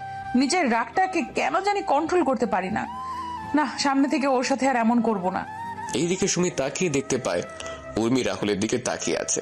তখন সুমি উর্মিকে ধাক্কা দিয়ে বলে, আচ্ছা আপু তুই দাঁড়া, আমি রাহুলকে তুলে দিচ্ছি দোলনা থেকে। সুমিকে আটকিয়ে দিয়ে বললাম, না লাগবে না, চল নিচে চল, ও ওর মতো থাকুক। চলো ফুফু আর ফুফার সাথে কথা বলি গিয়ে। সুমি উর্মির কথা শুনে একটা মুচকি হাসি দিল। উর্মি সুমিকে আর কোনো কথা বলার সুযোগ না দিয়ে নিচে চলে যায়। সন্ধ্যাবেলা রাহুল ছাদ থেকে নেমে নিচে চলে যায়। সন্ধ্যাবেলা সবাই একসাথে বসে নাস্তা করছে, কিন্তু রাহুলকে দেখে মনে হচ্ছে রাহুল কিছু নিয়ে টেনশনে আছে। তখন ফুফু রাহুলকে বললেন, কি রে রাহুল, কি হয়েছে তোর? তুই এত চুপচাপ বসে আছিস যে, আর কাকে কল দিচ্ছিস বারবার? ফুফুর কথা শুনে সবাই রাহুলের দিকে তাকায়। তখন ফুফা রাহুলকে প্রশ্ন করেন, কিরে রাহুল, কি হয়েছে? কিছু সমস্যা হয়েছে কি? ফুপা, মনে হচ্ছে কিছু একটা সমস্যা হয়েছে। কি সমস্যা? বাড়িতে কল দিচ্ছে কিন্তু কেউ কল রিসিভ করছে না, সবার ফোন বন্ধ দেখাচ্ছে। ওরে চিন্তা করিস না, সব ঠিক হয়ে যাবে। সবাই হয়তো কোনো কাজে ব্যস্ত আছে, তাই ফোন ধরছে না।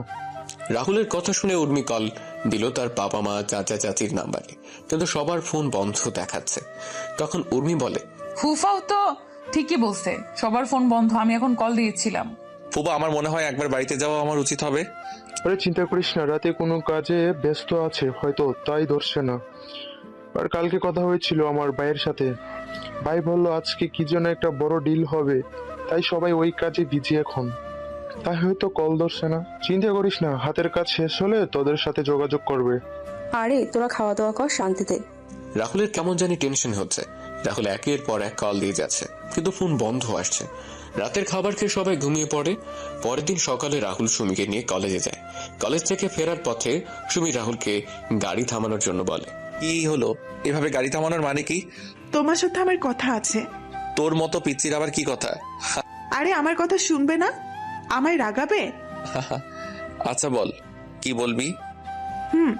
I think. তুমি চিন্তা করো। আরে আরে আমার পুরো কথাটা তো শুনবে। জি বলেন, কি বলবেন? আমি মনে করি আমি তো। রাহুল গাড়ি থামিয়ে বলে। সুমি আর কিছু বলার আগে রাহুলের ফোন বেজে ওঠে। রাহুল সুমিকে থামিয়ে ফোন বের করে দেখতে পায় একটা অপরিচিত নাম্বার থেকে কল আসছে। অপরিচিত নাম্বার দেখে রাহুল কল রিসিভ করেনি, কিন্তু কয়েকবার রিং হওয়ার পর রাহুল ফোন রিসিভ করে বলে, হ্যালো, কে বলেছেন? রাহুলের প্রশ্ন শুনে ওপাশ থেকে কি উত্তর আসলো সেটা শোনা যায়নি। তবে রাহুল যা শুনলো সেটা শুনে রাহুল কিছু বলবে তার শক্তি বোধ হয় রাহুলের শরীরে নেই। কিছু বলার আগে রাহুল যা শুনতে পায় তাতে করে রাহুল মাথায় যেন আকাশ ভেঙে পড়ে।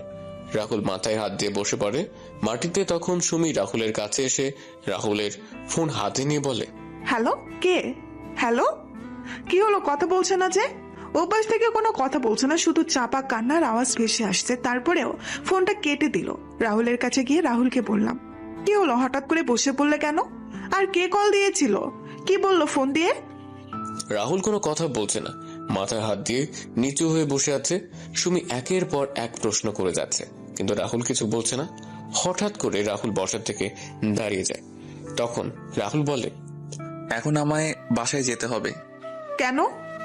সবকিছু ডিটেলসে বলা যাবে না। কিন্তু তুমি না বলে কি বলবে আমায়? কিছু না, বাইকে ওঠো।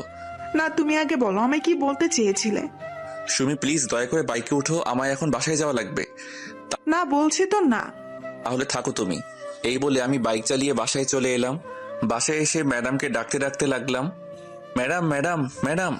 উর্মি রুমে বসে কানে হেডফোন গুঁজে গান শুনছিল, যার কারণে রাহুলের চিৎকার শুনতেও পাচ্ছিল না।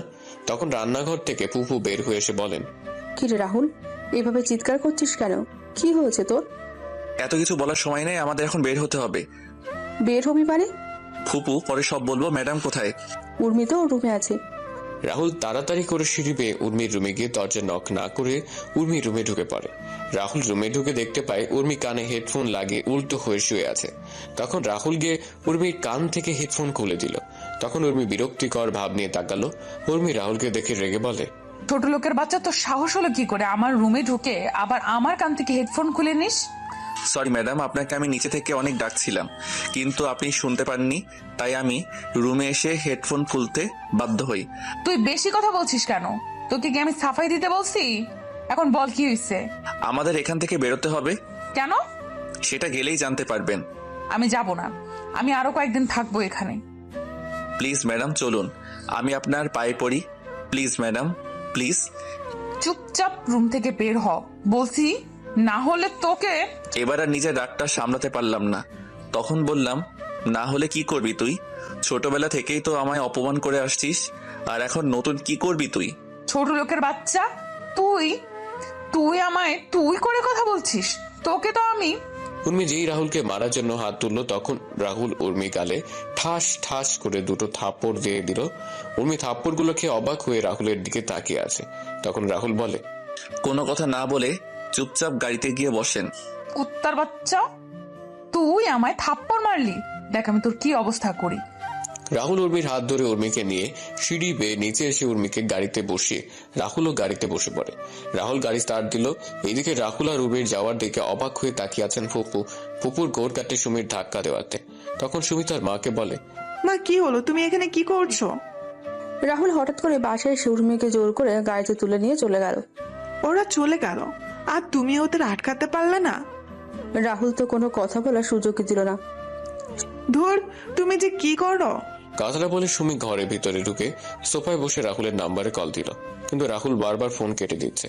এদিকে উর্মি রাহুলকে নানা রকমের কথা বলে গালি দিচ্ছিল, কিন্তু রাহুল সেগুলো কানে নিচ্ছিল না।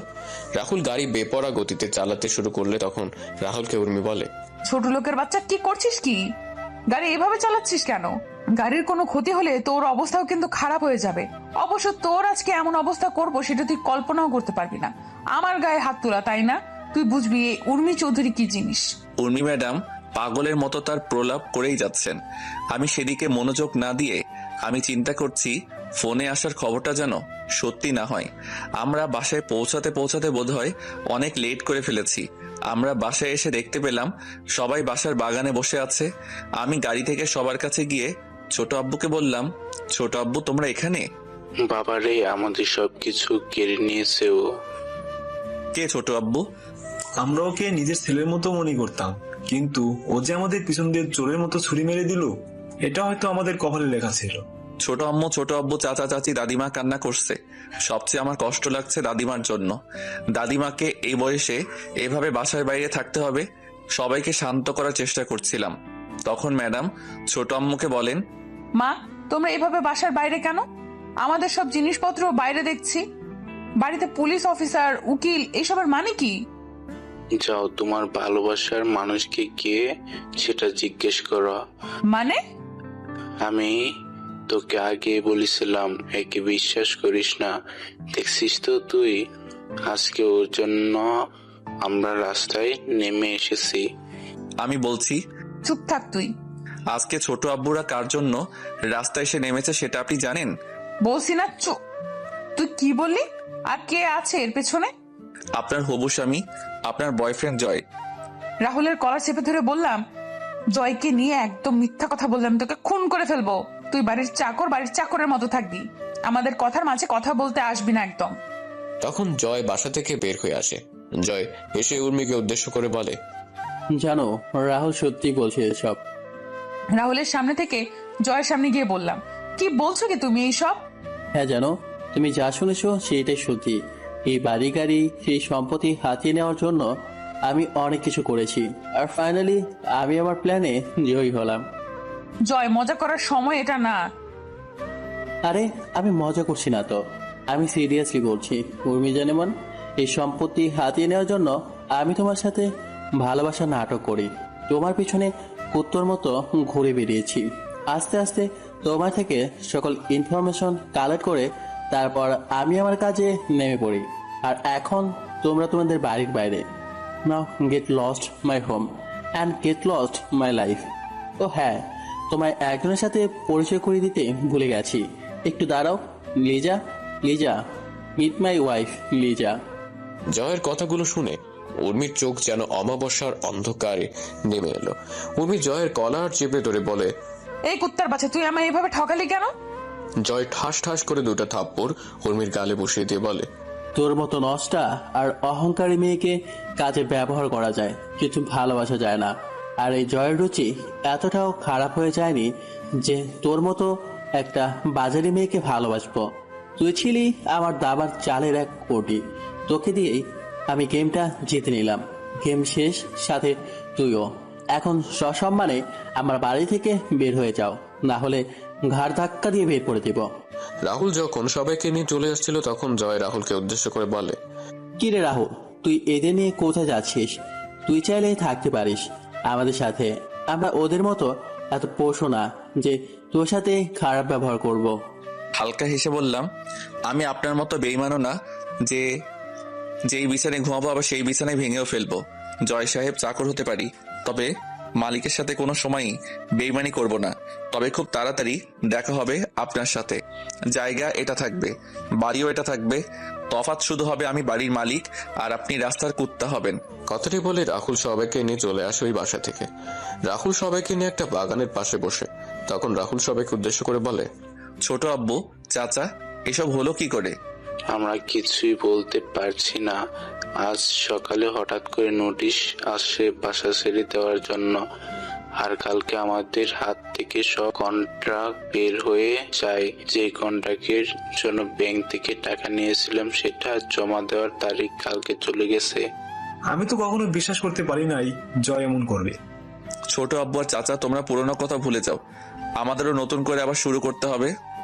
কিন্তু নতুন করে শুরু করতে হলে তো অনেক টাকা দরকার। সেসব চিন্তা পরে করা যাবে। আগে দাদিমাকে নিয়ে চলো ফুপাতের বাড়িতে। আর ছোট আব্বু আর চাচা, তোমরা সেখানে কয়েকটা দিন থাকতে হবে। আর আমি আবার সিলেটে ফিরে আসবো। কেন? কাজ আছে ছোট আম্মু। তারপর রাহুল একটা গাড়ি ঠিক করে সবাইকে নিয়ে আবার ফুফাদের বাড়ির উদ্দেশ্যে রওনা দিল।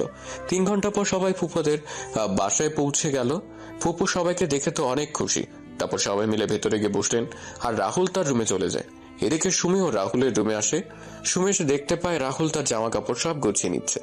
তখন সুমি রাহুলকে বলে, কি ব্যাপার, তুমি কাপড় গুছাচ্ছ কেন? চলে যাব তাই। মানে? যা শুনেছো সেটাই।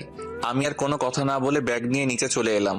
আমায় নিচে নামতে দেখে ছোট আব্বু বললেন, কি রে, কোথায় যাচ্ছিস তুই? কাজে। কিসের কাজ আর কোথায় যাচ্ছিস? চট্টগ্রামে যাচ্ছি। দাদু ভাই, আমাদের ছেড়ে যাবি তুই? দাদিমা, যদি তোমাদের জন্য ভালো কিছু করতে পারি তাহলে হয়তো ফিরে আসবো, না হলে আসা হবে না। দাদু ভাই, কি বলছিস তুই? তোর কথার মানে কিছু বুঝতে পারছি না আমি। কথাগুলো বলে চোখের জল মুছে নিলাম। ছোট আম্মু, তোমরা হয়তো জানো আমি কি বলছি। ভালো থেকো সবাই। আর যদি সৃষ্টিকর্তার কৃপায় হয় আর কিছু করতে পারি তাহলে হয়তো আবার দেখা হবে। দিব এক থাপ্পড়। তুই কি থেকে কি শুনেছিস আর সেটা নিয়ে এসব চিন্তা করছিস? আর এইগুলো চিকিৎসা করলে ভালো হয়ে যায়। তুই এ নিয়ে চিন্তা করিস না, তুই ভালো হয়ে যাবি একদম। হয়তোবা তার উল্টোটা হতে পারে। ছোট আব্বু, চাচা আর চাচি, তোমাদের অনেক মনে পড়বে। আর খুব তাড়াতাড়ি তোমাদের সবকিছু আশা করি ফিরিয়ে দিতে পারবো। এখন আসি আমি, ভালো থেকো সবাই। রাহুল কথাটা বলে একবার সবার দিকে তাকিয়ে হাঁটা দিল। কি যেন মনে করে আবার দাঁড়িয়ে পড়ে। রাহুল পেছন ফিরে সুমির সামনে এসে বলে, সুমি, ভালো করে পড়ালেখা করিস। তোকে অনেক বড় একজন ডাক্তার হতে হবে। আর ভালো কাউকে দেখে বিয়ে করে নিস। আর আমায় নিয়ে উল্টাপাল্টা চিন্তা করা বন্ধ কর। তোর সামনে একটা উজ্জ্বল ভবিষ্যৎ দাঁড়িয়ে আছে। ফুপু আর ফুপা তোর থেকে অনেক ভালো কিছু আশা করে। তুই তাদের সে আশাটুকু এভাবে শেষ করে দিস না। রাহুলের কথা শুনে সুমি এবার কান্না করে দিল। রাহুল যখন দুপুরে চলে যায় তখনও সুমি অনেক কান্না করেছিল। সুমি কান্না মিশ্রিত স্বরে বলে, তুমি হঠাৎ করে এই ধরনের কথা বলছো কেন? আর আমি কি বলছি তুই ভালো করে সেটা বুঝতে পারছো। আশা করি তুই আমার ইচ্ছেটা পূরণ করবি। রাহুল এবার উর্মির সামনে গিয়ে বলল, ম্যাডাম, আজকে ঘটনার জন্য আমি দুঃখিত। আমি জানি আপনার উপর এভাবে হাত তোলা আমার ঠিক হয়নি। আমি চাইলে সেই থাপ্পড়গুলো আমায় ফিরিয়ে দিতে পারেন। আমি কিছু বলবো না। উর্মি এত সময় সবার কথা শুনছিল আর সবার মুখের দিকে তাকাচ্ছিল।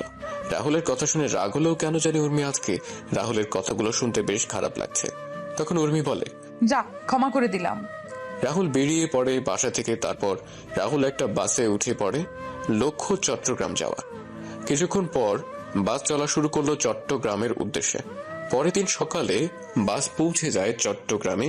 রাহুল বাস থেকে নেমে একটা অফিসের উদ্দেশ্যে একটা সিএনজি নিয়ে রওনা দিল। কিছুক্ষণ সিএনজি এসে থামে একটা অফিসের সামনে। রাহুল ভাড়া নিতে অফিসের দিকে হাঁটা দিল। তখন দারোয়ান রাহুলের পথ আটকে দাঁড়ালো। দারোয়ান রাহুলকে বলে, কোথায় যাবেন আপনি? আপনার বসের সাথে দেখা করব। স্যারের সাথে দেখা করার জন্য অ্যাপয়েন্টমেন্ট নিতে হবে। না। তাহলে আজকে আপনি স্যারের সাথে দেখা করতে পারবেন না। আচ্ছা, আপনি কাগজটা আপনার স্যারের কাছে দিলেই উনি আমায় চিনতে পারবেন। আচ্ছা। রাহুলকে বসিয়ে রেখে দারোয়ান রাহুলের দেওয়া কাগজটা নিয়ে ভেতরে চলে গেল। দারোয়ান তার স্যারের কাছ থেকে অনুমতি নিয়ে তার রুমে প্রবেশ করে। তখন দারোয়ান তার স্যারকে উদ্দেশ্য করে বলে, স্যার, একটা লোক আপনার সাথে দেখা করতে চায়, কিন্তু উনি আচ্ছা অ্যাপয়েন্টমেন্ট নিয়ে আসেননি। চাচা, তাহলে বলে দাও আমি বিজি। কিন্তু স্যার, এই কাগজটা দিয়ে বললেন এই কাগজটা দেখলে আপনি ওনাকে চিনতে পারবেন। আচ্ছা, দাও দেখি কাগজটা। কাগজটা পড়ে অফিসের বস দারোয়ানকে উদ্দেশ্য করে বলল, চাচা, কোথায় আছেন এখন রাহুল? রাহুলকে এই চিঠিটা যে দিয়ে গেছে সে কোথায় এখন? স্যার, ওনাকে আমি ওয়েটিং রুমে বসিয়ে আসছি। আচ্ছা চলো। তারপর দারোয়ান আর বস মিলে ওয়েটিং রুমে এসে দেখতে পায় রাহুল বসে আছে। তখন বস রাহুলকে গিয়ে জড়িয়ে ধরে বলে, বন্ধু রাহুল, তুই কেমন আছিস? আমি ভালো আছি রে সুফিয়ান, তুই কেমন আছিস? ভালোই আছে। তোর এমন অবস্থা কেন? চাকরের অবস্থা কেমন হবে আর? আরে শালা, আবারও একই কথা বলিস? তুই কি আর এই কথাগুলো ছাড়া অন্য কথাগুলো বলতে পারিস না? যা সত্যি তাই বললাম। চল আমার রুমে, কতদিন পরে তোর সাথে দেখা। আর দারোয়ান চাচা, তুমি 2টা ঠান্ডা পাঠিয়ে দিও আমার রুমে, বল। আচ্ছা। রাহুল আর সুফিয়ান তার রুমে এসে বসে। কিছুক্ষণ পর অফিসের একটা ছেলে এসে রাহুল আর সুফিয়ানকে ঠান্ডা দিয়ে যায়। সুফিয়ান তখন রাহুলকে বলে, বন্ধু, এবার তোর কি খবর? ভালো আছি, তুই কেমন আছিস? ভালো আছি বন্ধু। আজকের এই ভালো থাকার পেছনে সব অবদান তোর বন্ধু। আজকের এই ভালো থাকার পেছনে সব অবদান তোর বন্ধু। তুই যদি ওই দিন আমায় সাহায্য না করতে, তাহলে আমি কখনো ভালো থাকতে পারতাম না, আর এই পজিশনে আসতেও পারতাম না। আরে শালা, তুই আমার বন্ধু, আমি তোকে সাহায্য করবো না তো কাকে করবো বল? তোর মতো বন্ধু পাওয়া ভাগ্যের ব্যাপার। মিতু আর নমি কেমন আছে? ভালো আছে ওরা। চল বাসায় চল, আজকে কতদিন পরে একসাথে। আর মিতু তো তোকে দেখলে অনেক খুশি হবে। জানিস, মিতু আর আমি প্রায় তোর কথা বলি। না রে বন্ধু, তোর কাছে কিছু কাজে আসছি, সেটা হয়ে গেলে আমি চলে যাব। শালা, চলে যাবে মানে? পাক্কা কয়েক মাস আমার এখানে থাকবে। 2 বন্ধু মিলে অনেক ঘোরাঘুরি করবো। চল বাসায় চল, এখন আর কোনো কথা হবে না। তারপর সুফিয়ান রাহুলকে জোর করে নিয়ে অফিস থেকে বাড়ি চলে যায়। বাসার সামনে গিয়ে রাহুল বেল বাজায়। কিছুক্ষণ পর মিতু দরজা খুলে দিল। সুফিয়ানকে দেখে মিতু বলে, কি ব্যাপার, তুমি এই সময় বাড়িতে? আমি আর আমার সাথে একজন এসেছে, যাকে দেখলে তুমি অনেক খুশি হয়ে যাবে। ও আচ্ছা, তাই নাকি? তাহলে দেখি কে আছে। মিতুর কথা শুনে সুফিয়ান সরে দাঁড়ায়। তখন মিতু দেখতে পায় রাহুল দাঁড়িয়ে আছে। রাহুলকে দেখে মিতু রাহুলকে জড়িয়ে ধরে। তখন মিতু বলে, আরে রাহুল, তুই কেমন আছিস? ভালো আছি, তুই কেমন আছিস? অনেক ভালো আছি রে, আয় ভেতরে আয়। ভিতরে গিয়ে বসার পর রাহুল সুফিয়ানকে বলে, সুফিয়ান, তোর সাথে কথা ছিল, আর আমায় সিলেট ফিরতে হবে।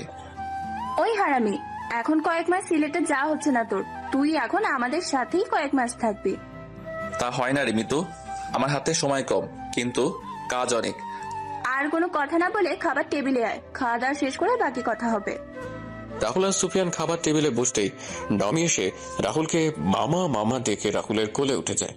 রাহুল খাবার খাচ্ছে, সাথে নমিকেও খাইয়ে দিচ্ছে। মিতু আর সুফিয়ান তো অনেক খুশি রাহুলকে পেয়ে। খাওয়া দাওয়া শেষ করে রাহুল নমিকে কোলে নিয়ে সোফায় বসে, সুফিয়ানও এসে রাহুলের পাশে বসে। মিতু তার রান্না করে কাজ শেষ করে এসে রাহুল আর সুফিয়ানের সাথে আড্ডায় অংশ নিল। কিছুক্ষণ পর সুফিয়ান বলল, এখন বল, আগে কি বলতে চাইছিলি? আমার তোর সাহায্যের প্রয়োজন বন্ধু, অনেক ভেবেচিন্তে আমি তোর কাছে এসেছি। কি হয়েছে বলবি তো?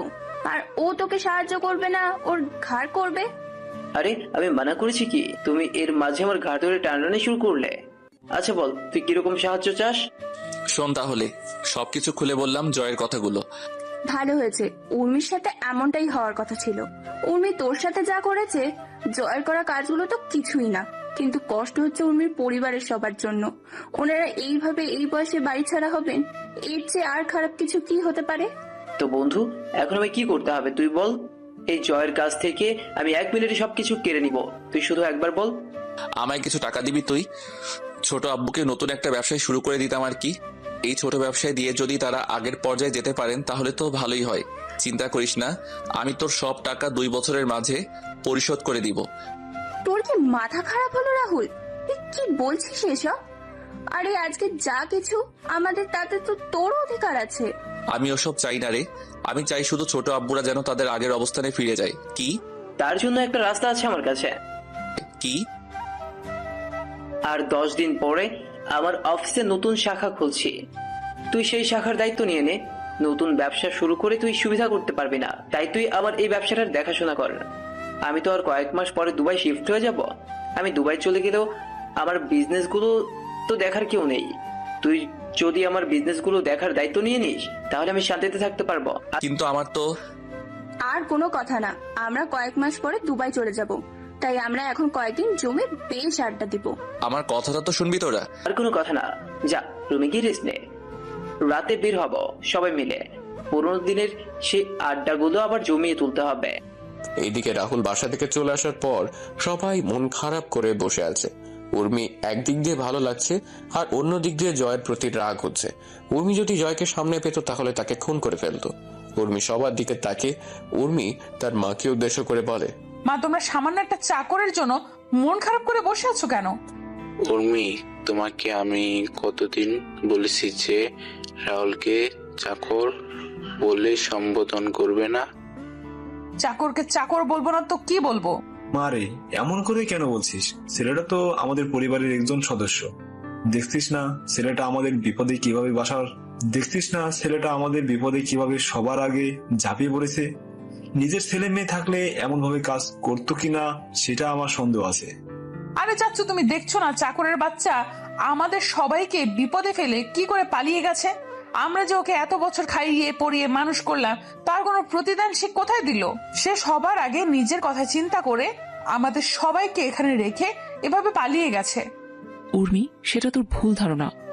আমার কোনো ভুল ধারণা না, ভুল ধারণা হচ্ছে তোমাদের। তোমরা ওই অনাথের বাচ্চাকে আমাদের বাড়িতে এনে এত বছর খাইয়ে এত বড় করলে, ওরা আমাদের জন্য কি করলো? আপু, তুই কি বলছিস?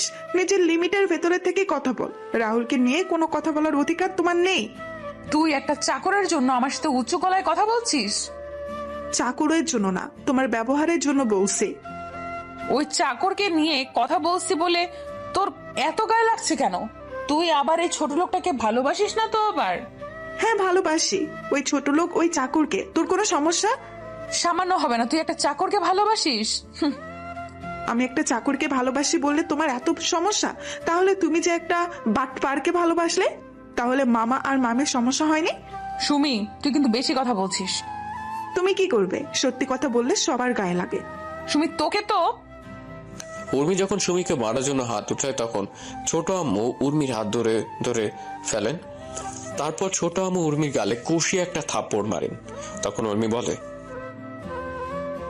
মা, তুমি আমায় মারলে? হ্যাঁ, আমি তোকে মারলাম। এই থাপ্পড়টা তোকে অনেক আগেই মারা উচিত ছিল, তাহলে তুই এমন খারাপ বেয়াদব হয়ে উঠতি না। আমার তো মনে হয় জয় তোকে যে কথাগুলো বলেছিল সেগুলো সত্যিই বলেছে। ভাবি, কি বলছো তুমি? না ভাই, ও অনেক খারাপ হয়ে গেছে। আমার মেয়ে বলে ওকে পরিচয় দিতে মনে হয় না। মা, চুপ, একদম চুপ। কার জন্য আজকে তুই দাঁড়িয়ে কথা বলছিস জানিস তুই? না, জানিস না। তুই জানবি কি করে? সারা রাত তো বাবা আর মায়ের টাকা পয়সা নষ্ট করায় ব্যস্ত থাকিস। কি বলিস কি? চুপ কর তুই। আজকে তুমি আমায় থামিও না। ও যে এতদিন ছেলেটার সাথে বাজে আচরণ করেছে, তারপর ছেলেটা কোনোদিনও কিছু বলেছে ওকে নিয়ে? আজকে আমার চেয়ে ওই চাকর তোমাদের কাছে বড় হয়ে গেল মা। হ্যাঁ, বড় হয়ে গেল, কারণ ওই ছেলের জন্য তুই এখন আমাদের সামনে দাঁড়িয়ে আছিস। ওই চাকরটা যদি না থাকতো না, তাহলে তুই 6 বছর আগে পৃথিবী থেকে বেঁচে থাকতি না। মানে? তুই যে রাহুলকে চাকর বলে শত অপমান করার পরও রাহুল কেন তোকে কিছু বলে না জানিস? কেন? মনে পড়ে 6 বছর আগের কথা? ছোট আম্মু একটা দীর্ঘশ্বাস ছেড়ে বলা শুরু করেন, 6 বছর আগে? 6 বছর আগে তুই কলেজ থেকে একদিন ফেরার পথে তুই অ্যাক্সিডেন্ট করিস। অ্যাক্সিডেন্টের সময় 2টা কিডনিতে চাপ পড়ে, আর যার জন্য তোর কিডনিটা ড্যামেজ হয়ে যায়। তোর গ্রুপের কিডনি কোথাও খুঁজে পাওয়া যাচ্ছিল না। তখন তো আমরা তোর আশা ছেড়েই দিয়ে বসেছিলাম। আমাদের কান্নাকাটি দেখে রাহুল একা একা ডাক্তারের সাথে গিয়ে কথা বলে। ডাক্তার রাহুলকে দেখে মানা করে দেয়, কিন্তু রাহুল ডাক্তারের পা ধরে বলে, ডাক্তার, আমার রক্ত আর উর্মির রক্তের গ্রুপ কিন্তু একই। প্লিজ আমার কিডনিগুলো নিয়ে নিন, তাহলে উর্মি বেঁচে যাবে। না, আমি পারবো না। তোমার এত কম বয়সে কিডনি ডোনেট করে বিয়াইনি। তাহলে আপনি একটা মায়ের কোল থেকে তার মেয়েকে এভাবে হারিয়ে যেতে দিবেন? আর তোমার মা বাবা? আমার মতো অনাথের আবার মা বাবা তো উর্মির বাবা। মানে? ডাক্তার, আমি অনাথ। উর্মির বাবা আর মা আমাকে তাদের বাসায় থাকার জায়গা দিয়েছেন। আমায় নিজের ছেলের মতো স্নেহ দিয়ে বড় করেছেন। আমায় কখনো বাবা আর মায়ের অভাব বুঝতে দেননি। এখন আপনি বলেন, আমার কি ওদের মেয়ের জীবন বাঁচানো উচিত না? আমার কোনো কিছুর প্রয়োজন হলে সেটা আমি বলার আগেই আমার জন্য নিয়ে আসেন। জানেন ডাক্তার, ছোট আব্বু আর ছোট আম্মুর বিয়ের কয়েক বছর পর উর্মির জন্ম হয়।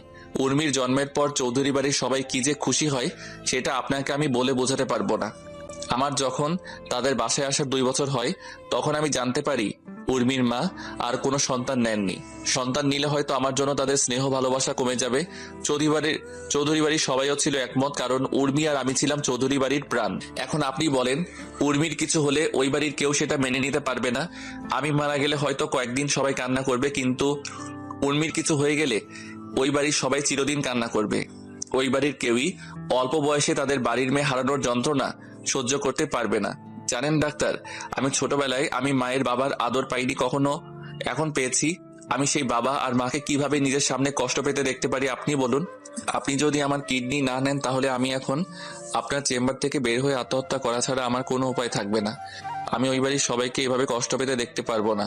আমার আত্মহত্যার একমাত্র কারণ হবে আপনি। কিন্তু দেখো বাবা, তুমি আমার কথা বুঝতে পারছো না, এটা কখনো সম্ভব না বাবা। আপনি আমার কথা বুঝতে পারছেন না কেন?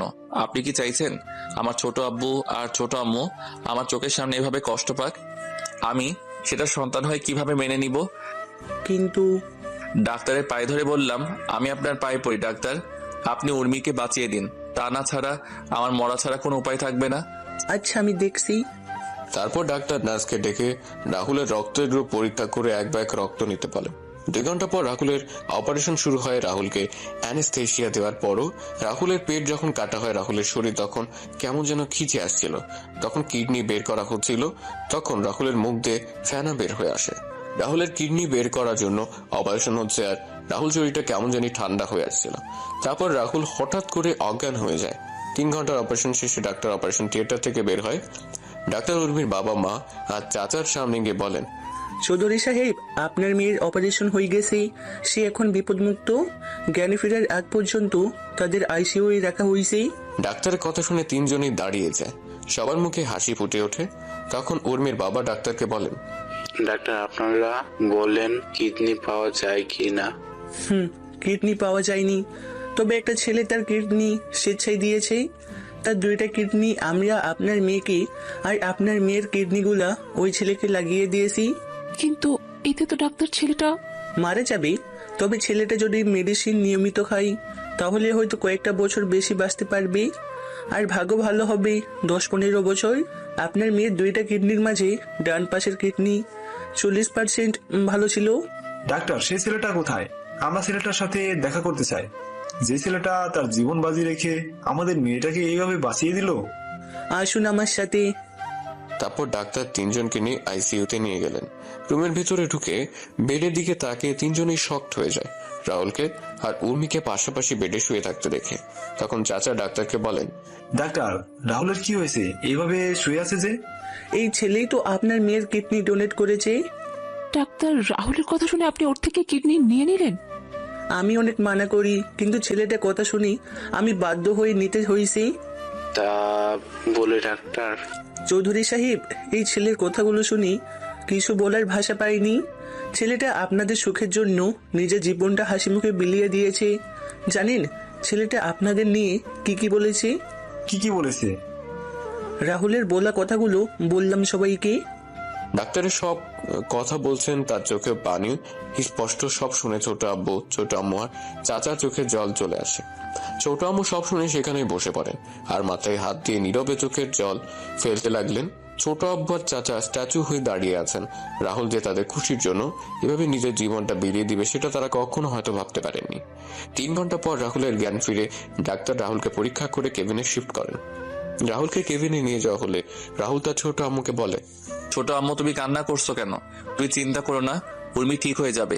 আমি ডাক্তারের সাথে কথা বলেছি তো। তুই কেন এমনটা করলি রাহুল? আমি কি করলাম আবার? তোকে তোর কিডনিগুলো দিতে কে বলেছে? তখন রুমে প্রবেশ করে ছোট আব্বু আর চাচা।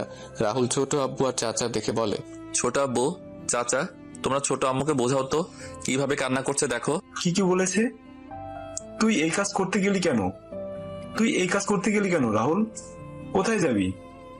কি করব চাচা, নিজের বাবা আর মাকে তো কখনো দেখিনি, কিন্তু এই বাবা আর মা আমায় এত স্নেহ ভালোবাসা দিয়েছে যা আমি কখনো ভুলতেই পারবো না কখনো। এখন তুমি বলো, এই বাবা আর মাকে নিজের চোখের সামনে কষ্ট পেতে দেখতে পারি কি করে বলো? আমি না হলাম তাদের ছেলে, কিন্তু তাদের মা আর বাবা বলে দেখেছি তো।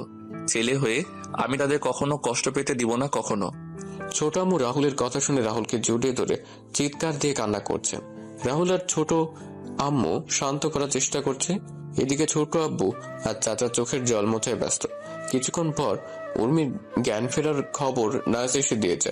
তখন রাহুল সবাইকে উর্মির কাছে যাওয়ার জন্য বলে। তখন সবাই উর্মির কাছে যায়।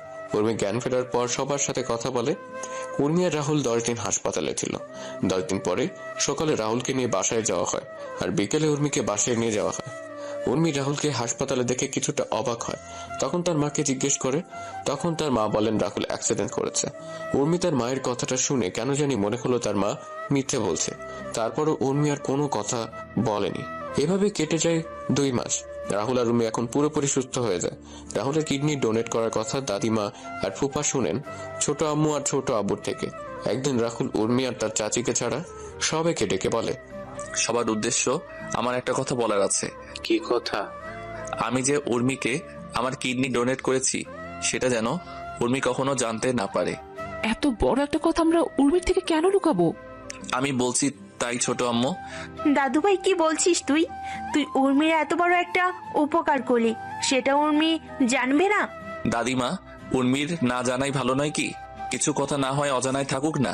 আর তারপরও যদি তোমরা চাও উর্মিকে বলতে, তাহলে আমি সেদিনই এই বাড়ি ছেড়ে চিরদিনের মতো চলে যাব। দাদু ভাই। হ্যাঁ দাদিমা, আমি তোমাদের কাছে হাত জোড় করে বলছি, প্লিজ। আচ্ছা, এই কথা কেউ জানবে না, তবুও এই বাড়ি ছেড়ে যাস না। রাহুলকে প্রতিদিন নিয়ম করে মেডিসিন খেতে হতো। রাহুল একদিন মিস করলে সেদিন দাদিমা আর ছোট আম্মু রাহুলকে অনেক বকাঝকা করতো, আর রাহুল কানে হাত দিয়ে বসে থাকতো। এভাবে কেটে যায় 6 বছর। বর্তমান। সেদিন শপিং মলে রাহুল তোকে বাঁচানোর জন্যই বখাটে ছেলেদের সাথে মারামারি করে। মারামারির এক পর্যায়ে ছেলেগুলো রাহুলের পেটের ডান দিকে ছুরি দিয়ে আঘাত করে। ছুরির সামনের অংশ রাহুলের কিডনিতে গিয়ে সোজা আঘাত করে। রাহুল প্রথমে ব্যথা অনুভব না করলেও পরে ব্যথা অনুভব করে, যার জন্য সেদিন অজ্ঞান হয়ে যায়। রাহুলকে নিয়ে হাসপাতালে যাওয়া হলে ডাক্তার অপারেশন করার পর আমাদের সেদিন কি বলেছিল তুই জানিস? ছোট আম্মুর মুখে এমন কথা শুনে উপস্থিত সবার চোখে জল। উর্মির চোখ দিয়ে জল পড়ছে অনবরত। উর্মির চোখের জল মুছে তার মাকে কান্না মিশ্রিত কণ্ঠে বলে, মা, সেদিন তো তোমরা কিছু বলনি, কিন্তু আজকে বলো ডাক্তার সেদিন কি বলেছিল? সেদিন ডাক্তার বলেছিল, দেখুন, ছুরির আঘাতটা বেশি গভীর। আমি আপনাদের আগেই বলেছিলাম রাহুলের যদি কোনো আঘাত লাগে পেটের ডান পাশে, তাহলে কিন্তু সেটা রাহুলের জীবনে ঝুঁকিতে চলে যাবে। মেডিসিনের কারণে কিডনির অবস্থা আগের মতোই ছিল, কিন্তু ছুরির আঘাতে রাহুলের কিডনি 40% থেকে 20% কমে আসছে। এখন সে কোন সময় রাহুলের কোনো কিছু হয়ে যেতে পারে। হয়তো রাহুল। ডাক্তার, আমার ছেলেটাকে আমার কাছে ফিরিয়ে দিন। যত টাকা লাগবে আমি আপনাকে দিব, তবু আমার ছেলেটাকে আমার কাছে সুস্থ করে দিন। দেখুন, এখানে টাকার কথা উঠছে না। রাহুলের গ্রুপের কিডনি কি এতদিনও পাওয়া যায়নি ডাক্তার? দেখুন চৌধুরী সাহেব, রাহুলের কিডনির গ্রুপটা খুব রিয়ার একটা গ্রুপ। আমরা চেষ্টা করে যাচ্ছি, যেটা পাচ্ছি সেটা রাহুলের কিডনি থেকে। সে কিডনির অবস্থা অনেক খারাপ। এখন রাহুলকে আপনাদের নজরে রাখা উচিত। যত সম্ভব রাহুলকে সব ধরনের সমস্যা থেকে রাহুলকে দূরে রাখতে হবে। তা না হলে রাহুলের হয়তো আমরা চিরকালের মতো হারিয়ে ফেলবো। আমরা সেদিন নিরুপায় হয়ে ডাক্তারের চেম্বার থেকে বের হয়ে আসি। কয়েকদিন পরে রাহুল জানতে পারে তোর জীবনের ঝুঁকি আছে। তখন সেটা তোর বাবাকে জানায়। তো বাবা তোর কথা আর রাহুলের কথা চিন্তা করে তোদের ফুপুর বাসায় পাঠিয়ে দেয়। তুই একটু আগে বললি না রাহুল আমাদের জন্য কি করেছে? রাহুল আমাদের জন্য, তোর জন্য নিজের জীবনটা বিলিয়ে দিয়েছে। রাহুল জানতো সে আর এই পৃথিবীতে বেঁচে নেই। সেটা জানার পর নিজের অসুস্থ শরীর নিয়ে বেরিয়ে পড়েছে আমাদের জন্য কিছু করার জন্য। রাহুল এই বয়সে আমাদের জন্য অনেক কিছু করেছে, যা নিজের সন্তানও কখনো করবে না। জানিস, তোর এত অপমান সহ্য করেও রাহুল কেন কিছু বলতো না? কেন কিছু বলতো না? কারণ রাহুল ছোট থেকে তোকে পছন্দ করত, সেটা আমরা সবাই জানতাম। রাহুল সেটা আমাদের তোকে বলতে নিষেধ করে। আমরা রাহুলের কথা শুনে অনেক খুশি ছিলাম। আমরা যখন জানতে পারি তখন তুই বিদেশে চলে গেলি, আর তুই যখন দেশে ফিরে এসে বললি তুই জয়কে ভালোবাসিস, সেদিন রাহুলের চোখে জল দেখেছিলাম। আমি তখন রাহুলকে বললাম তার মনের কথা তোকে বলার জন্য। তখন রাহুল বলে, না ছোট আম্মু, উর্মি যখন অন্য কাউকে ভালোবাসে তাকে নিয়ে সে সুখী থাকুক। আমি না হয় তাকে দূর থেকে ভালোবেসে যাব। সব ভালোবাসা পূর্ণতা পায় না ছোট আম্মু। কথাগুলো বলেই ছোট আম্মু দীর্ঘ একটি নিঃশ্বাস নিলেন। সবার চোখে জল স্পষ্ট। উর্মি চিৎকার করে কান্না করছে আর ওর মাকে বলছে, মা এতদিন কেন বললে না তুমি? রাহুল আমার সামনে যখন ছিল তখন কেন বললে না? আমি রাহুলের সাথে এমন কোনো আচরণ কখনো করতাম না। রাহুল বাড়ি ছেড়ে চলে যাবে আমাদের ভয় দেখিয়েছিল। এরকম পরিস্থিতি তৈরি হবে তখন কি জানতো আমরা? তোকে কিছুই বলতাম না, কিন্তু তোর আজকের ব্যবহারের জন্য বলতে বাধ্য হলাম। জানি না ছেলেটা কোথায় আছে, কি করছে। না, আমি আমার স্বামীর কিছু হতে দিব না। আমি বেঁচে থাকতে আমি আমার স্বামীকে এভাবে হারিয়ে যেতে দিব না। আমি রাহুলকে এবার খুঁজে আমার কাছে নিয়ে আসব। আমার করা সব কাজের জন্য ক্ষমা চাইবো। ও যদি ক্ষমা না করে তারপরও আমি ওর পায়ের কাছে পড়ে থাকবো। উর্মির কথা শুনে সবাই চোখ বড় করে উর্মির দিকে তাকায়। তখন দাদিমা উর্মিকে বলেন, দিদি ভাই তোর স্বামী মানে? দাদিমা, রাহুল আমার স্বামী। রাহুল তোর স্বামী হলে কি করে? আপু কি বলছিস তুই? তুই তো রাহুলকে সহ্য করতে পারিস না, তাহলে রাহুল তোর স্বামী হলো কি করে? এখন সব শুনে মিথ্যা বলা শুরু করে দিয়েছিস। কয়েকদিন আগে আমার আর রাহুলের বিয়ে হয়েছে পাশের এলাকার একটা মসজিদে। কি বলিস? একটু ক্লিয়ার করে বলতো উর্মি। বাবা, কয়েকদিন আগে আমরা একটা কাজে যাই, সেইখান থেকে আসতে রাত হয়ে যায়। রাস্তায় কয়েকটা বখাটে আমাদের রাস্তা আটকে দাঁড়ায়। রাহুল তখন ছেলেগুলোকে মারতে থাকে। মারামারির এক পর্যায়ে বখাটেদের সাথে তার বন্ধুরা এসে যোগ দেয়। আমরা তখন ভয়ে দৌড়ে পালাতে থাকি। উর্মি কথাগুলো বলে আবার কান্না শুরু করে। সবাই তো উর্মির কথাগুলো শুনে খুশি হয়ে যান। তখন সুমি বলে, না, এটা হতে পারে না। আমি রাহুলকে ভালোবাসি, রাহুল শুধু আমার। রাহুল আমার বিয়ে করার স্বামী। আমি রাহুলকে কোরআনকে সাক্ষী রেখে বিয়ে করেছি। রাহুল শুধু আমার। সুমি, কি হচ্ছে কি? মা, আমি রাহুলকে। চুপ করবে সুমি। উর্মি সেখান থেকে গিয়ে রাহুলের নাম্বারে কল দিল, কিন্তু রাহুলের ফোন বন্ধ। উর্মি বারবার ফোন দিচ্ছে, কিন্তু রাহুলের ফোন বারবার বন্ধ বলছে। উর্মির এবার ভয় হতে লাগলো। ভয় যেন উর্মিকে গ্রাস করে নিচ্ছে। উর্মি একটু আশা নিয়ে আবার কল দিল, কিন্তু ফোন বন্ধ। উর্মি ফোনটা হাত থেকে ছুঁড়ে মারে মেঝেতে। উর্মি মাথায় হাত দিয়ে বসে পড়ে। উর্মির মনে হতে থাকে সে কতবার রাহুলকে অপমান করেছে, আঘাত করেছে। উর্মি নিজের কাজের জন্য অনুশোচনা করছে। উর্মি তাড়াতাড়ি করে বসা থেকে দাঁড়িয়ে নিচে নেমে এসে তার মা আর বাবাকে বলে, মা, বাবা, রাহুলের ফোন বন্ধ আসছে। আমি কল দিয়ে যাচ্ছি, কিন্তু ফোন বন্ধ আসছে। বাবা মা, তোমরা রাহুলকে আমার কাছে নিয়ে আসো। আমি আমার সকল কাজের জন্য আমি ক্ষমা চেয়ে নিব।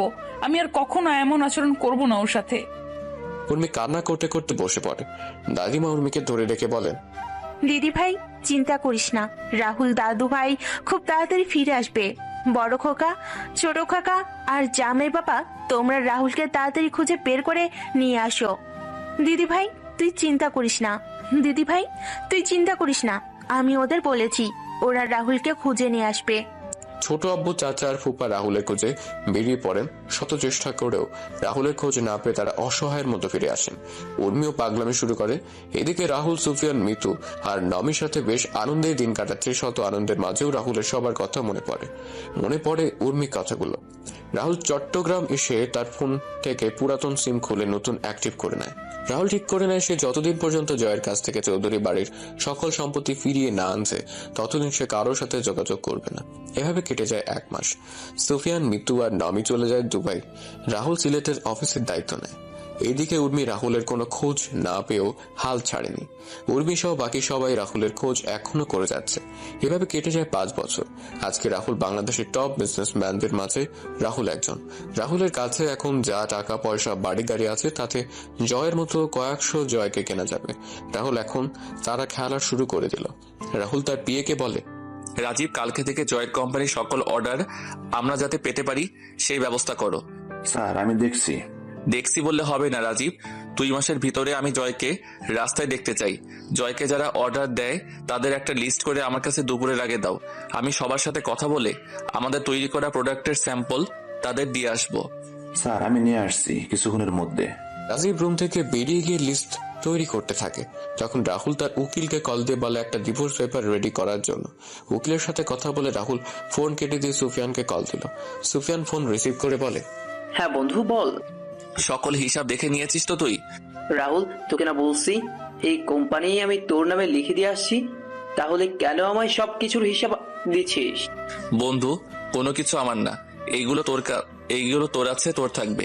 শালা, তোরে যদি হাতের কাছে পেতাম কি করতি? ভর্তা করে দিতাম। ও আচ্ছা, মিতু আর নমি কেমন আছে? মিতুনুমিকে খাইয়ে দিচ্ছে। বন্ধু, কালকে থেকে জয়ের পতন শুরু হবে। তাহলে তো ভালোই। তোরা কবে আসছিস বাংলাদেশে? দেখি, শিওর বলতে পারছি না। তোদের দেখার খুব ইচ্ছে করছে, যদি পারিস তাহলে আসিস। আচ্ছা আচ্ছা, রাখছি তাহলে। আচ্ছা। রাহুল ফোনটা রেখে ক্যান্টিনে চলে যায়। রাহুল ক্যান্টিন থেকে খাওয়া দাওয়া করে আবার কাজ করতে থাকে। রাহুল কাজ করছিল তখন রাজীব রুমে আসে আর বলে, স্যার এই যে লিস্টগুলো দেখে বুঝতে পারলাম বেশিরভাগ অর্ডার দুবাই থেকে এসেছে, আর কয়েকটা অর্ডার ইন্ডিয়া থেকে। দুবাই একটা কোম্পানির অর্ডার দেখে আমার চোখ আটকে গেল। আমি ফোন নিয়ে সুফিয়ানকে কল দিলাম। সুফিয়ান ফোন রিসিভ করতেই আমি সুফিয়ানকে বললাম, তুই কি এখন ফ্রি আছিস? তোর সাথে কথা বলার জন্য আমি সবসময় ফ্রি আছি, বল কি বলবি। দুবাইয়ের একটা কোম্পানি জয়ের কোম্পানিকে 10,500 কোটি টাকার অর্ডার দিয়েছে। কি বলছিস কি তুই? এটা দেখে আমিও তো অবাক হয়ে গেছি। কোম্পানির নাম কি? আরজি কোম্পানি। কি? হ্যাঁ, আজকে রাতে তো আরজি কোম্পানির সাথে আমার মিটিং আছে। তাহলে তো ভালোই। শোন, তোকে একটা কাজ করতে হবে আমার। আমি বুঝে গেছি কি করতে হবে, তুই চিন্তা করিস না। আজকে আমি ওই কোম্পানি জয়ের সাথে চুক্তি বাতিল করে তোর সাথে চুক্তিতে যাবে। ধন্যবাদ বন্ধু। আর কোনো কোম্পানি আছে কি?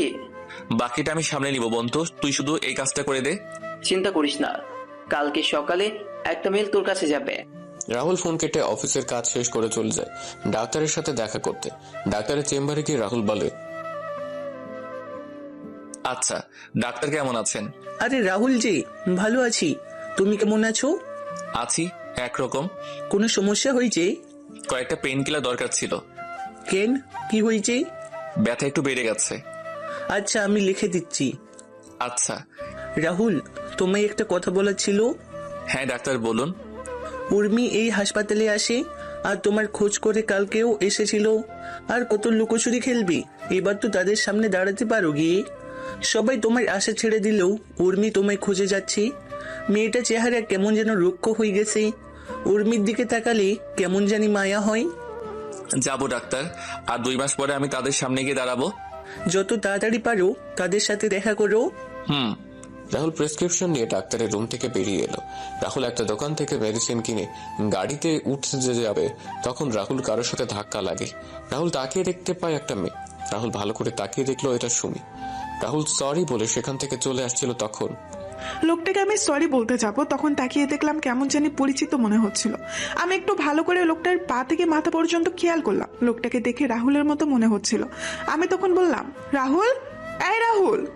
আমি সুমির কথার কোনো উত্তর না দিয়ে আমি আমার গাড়ির কাছে চলে এলাম, আর মেয়েটা পিছন থেকে আমায় ডাকছে আর আমার পিছন পিছন আসছে। রাহুল দাঁড়াও, রাহুল একটিবার দাঁড়াও প্লিজ রাহুল। আমি তাড়াতাড়ি করে গাড়িতে উঠে গাড়ি স্টার্ট দিয়ে সেখান থেকে চলে এলাম। আমি আমার মনের সুখে গাড়ি চালাচ্ছিলাম, তখন খেয়াল করলাম একটা গাড়ি আমায় ফলো করছে। আমি গাড়িটার দিকে একটু ভালো করে তাকিয়ে দেখলাম গাড়িটা সুমির গাড়ি।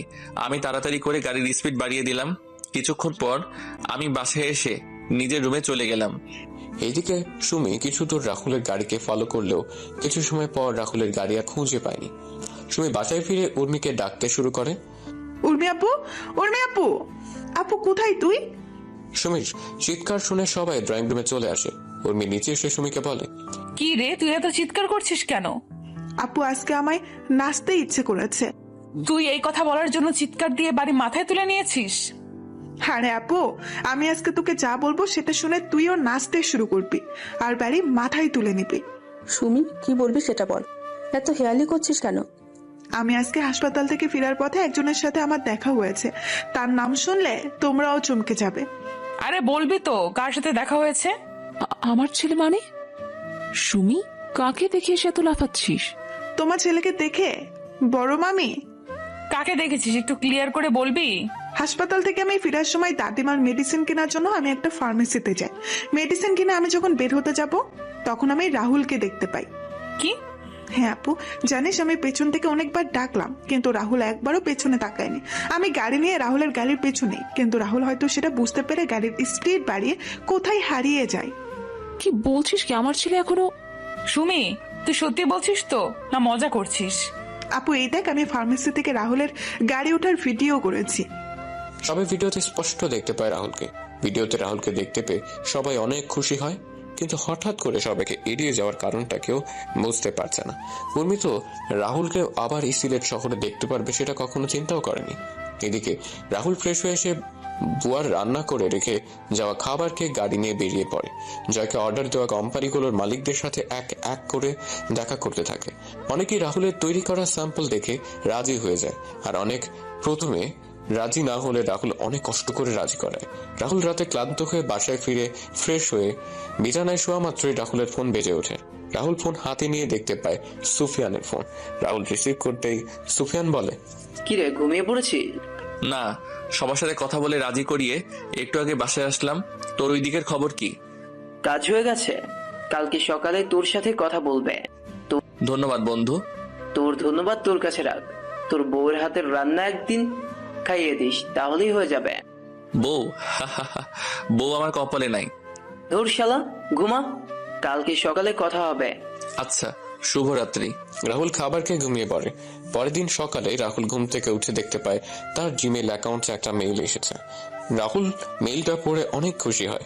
তারপর রাহুল অফিসে এসে তার পিএ রাজীবকে বলে, রাজীব, অফিসের সকল স্টাফদের 20 মিনিটের ভিতরে আমাদের মিটিং রুমে দেখতে চাই। তাদের সাথে আমার কিছু গুরুত্বপূর্ণ কথা আছে। আচ্ছা স্যার। কিছুক্ষণ রাজীব এসে রাহুলকে নিয়ে যায় মিটিং রুমে। রাহুল সবার সাথে কৌশল বিনিময় করে রাহুল সবাইকে উদ্দেশ্য করে বলে, দুবাইয়ের একটা কোম্পানি সহ আমাদের দেশের কয়েকটা কোম্পানি আমাদের তৈরি প্রোডাক্টগুলো দেখে বেশ পছন্দ করেছে। প্রত্যেক কোম্পানি প্রথম অবস্থায় 3,500 প্রোডাক্ট অর্ডার করছে, আর সময় দিয়েছে 1 মাস। আমি জানি 1 মাসে কখনো সম্ভব না, তবুও আমরা সবাই একসাথে কাঁধে কাঁধ মিলিয়ে এই সুযোগটাকে কাজে লাগিয়ে প্রমাণ করে দিব আমরাও পারি। সবার বেতন ডাবল করে দিব, আর যারা ওভারটাইম কাজ করবে তারাও ওভার কাজের জন্য বোনাস পাবেন। যে করে হোক আমাদের জয় গ্রুপ ও কোম্পানিকে পথে নিয়ে আসবো। আমি অফিসে জয়েন করার পর আমার কষ্টের কথাগুলো আপনার সাথে শেয়ার করেছি, কারণ আপনারা সবাই হলেন আমার আরেকটা পরিবার। এখন আপনারা যদি আমায় সহযোগিতা করেন তাহলে ওই জয়কে ওর পাপের শাস্তি দিতে পারবো। এখন বাকিটুকু আপনাদের ইচ্ছা। তখন সবাই মিলে একসাথে বলে ওঠে, স্যার, আমরা আমাদের নিজেদের সবটা দিয়ে কাজ করে যাব। স্যার, আমরা আপনার সাথে আছি সব সময় এবং থাকবো। ধন্যবাদ আপনাদের, সত্যি আমি আপনাদের কাছে কৃতজ্ঞ। আপনারা তাহলে কাজ শুরু করে দিন।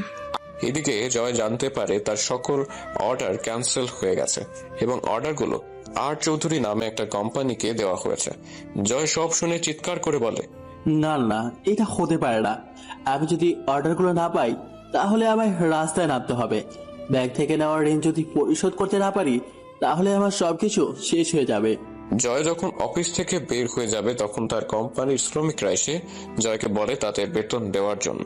3 মাসের দেওয়ার জন্য আর ফ্যাক্টরি কয়েকটা মেশিন নষ্ট হয়ে গেছে। কিসের বেতন? তোদের কোনো বেতন এখন দেওয়া যাবে না। চুপচাপ গিয়ে কাজ কর, না হলে সব কটাকে বের করে দেব। মেশিনগুলো নিজেরা ঠিক কর গিয়ে। তখন শ্রমিকরা বলে যদি বেতন না দেওয়া হয় তাহলে তারা আর চৌধুরী কোম্পানি কাজ করবে। শ্রমিকদের কথা শুনে জয়ের লোকেরা রেগে গিয়ে লাঠি হাতে শ্রমিকদের উপর হামলা করে। এইদিকে রাহুল তার অফিস থেকে সবকিছু বসে দেখছে আর হাসছে। এভাবে কেটে যায় 2 মাস। রাহুল সকল কোম্পানির অর্ডারগুলো সঠিক সময়ে পূরণ করতে পেরেছে। রাহুল তার অর্জিত টাকা থেকে তার কোম্পানির স্টাফদের ডাবল বেতন সহ বোনাস প্রদান করে কোম্পানির সবাই অনেক খুশি আজকে। এদিকে ব্যাংক জয়ের সবকিছু বাজেয়াপ্ত করে নিলামে তুলে। জয় চুপচাপ বসে আছে এক কোণে। জয় অনেক চেষ্টা করেছিল আর চৌধুরীর সাথে দেখা করার জন্য, কিন্তু পারেনি, তাই জয় বসে আছে। নিলামে জয় সম্পত্তি অনেক বিজনেসম্যান কেনার জন্য বসে আছে।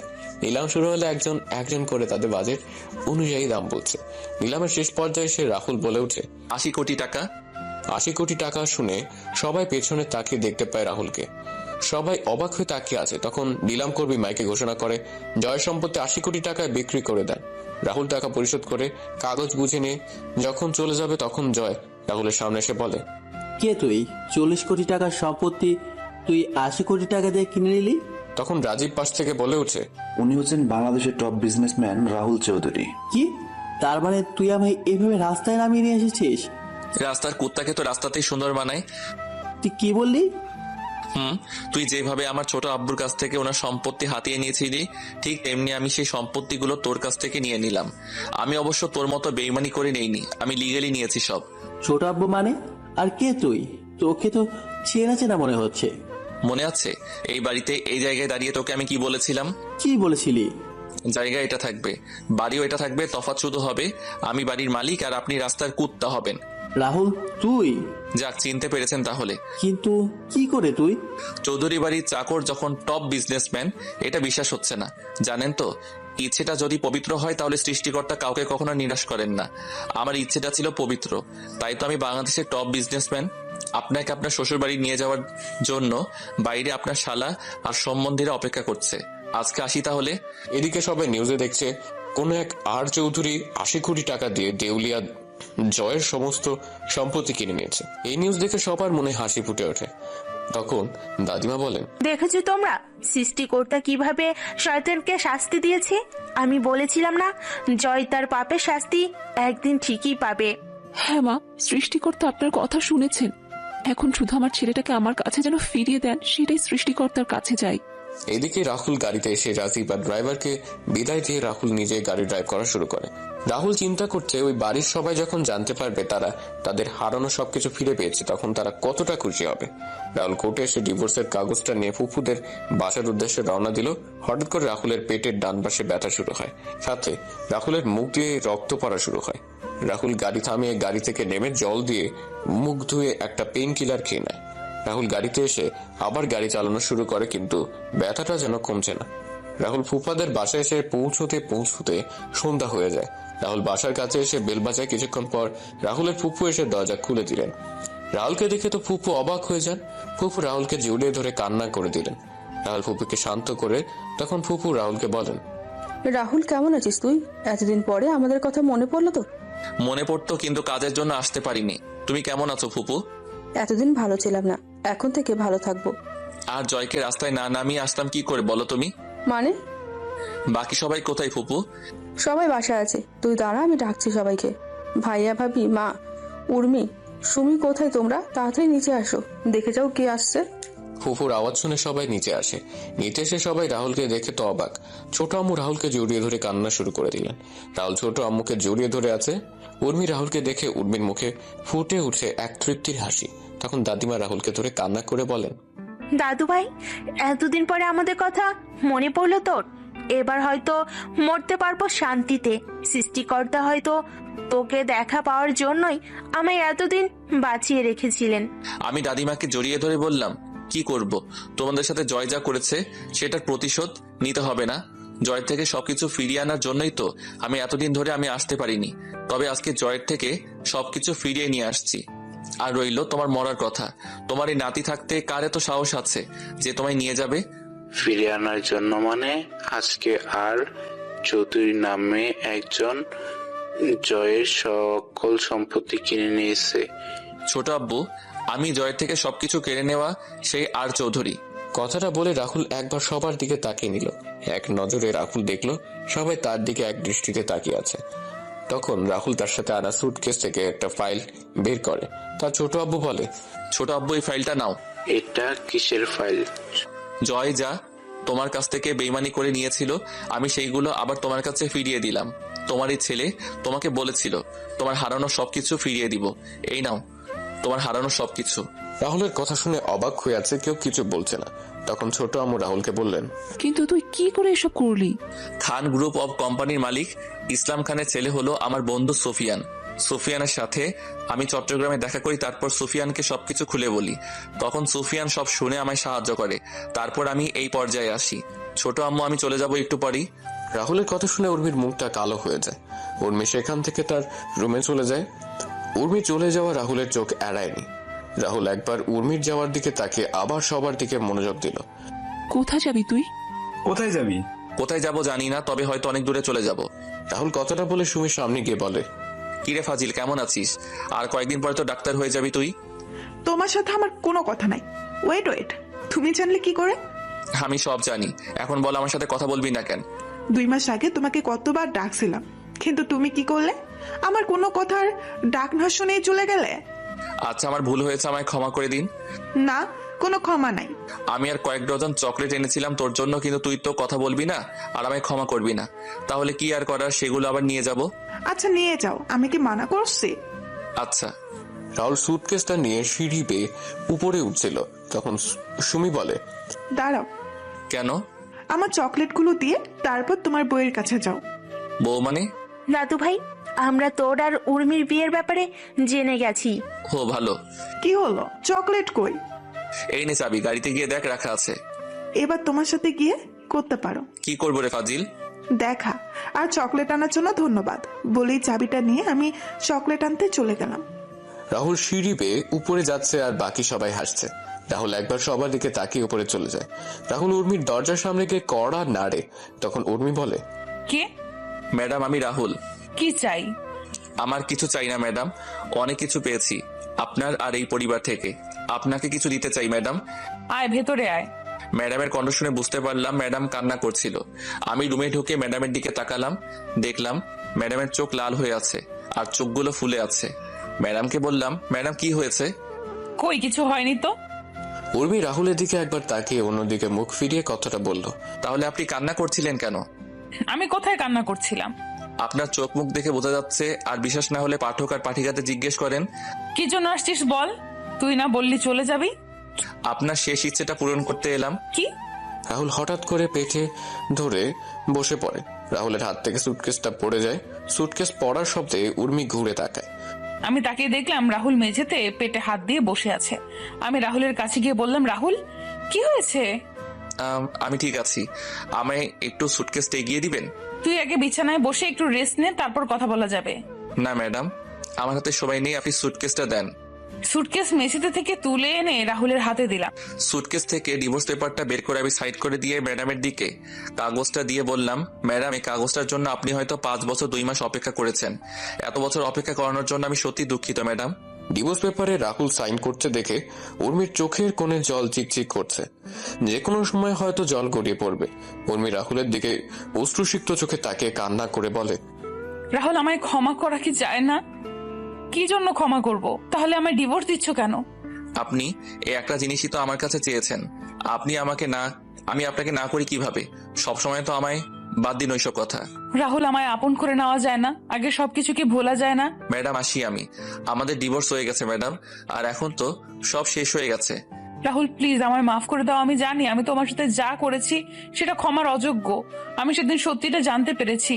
সেদিন নিজের করা কাজের জন্য আর নিজের উপর ঘৃণা হয় আমার ডিভোর্স লাগবে না রাহুল। আমার শুধু তোমাকে প্রয়োজন, আর কখনো আমি তোমাকে অবহেলা করব না। আমায় একটা সুযোগ দাও তুমি। ম্যাডাম সেটা আর সম্ভব না।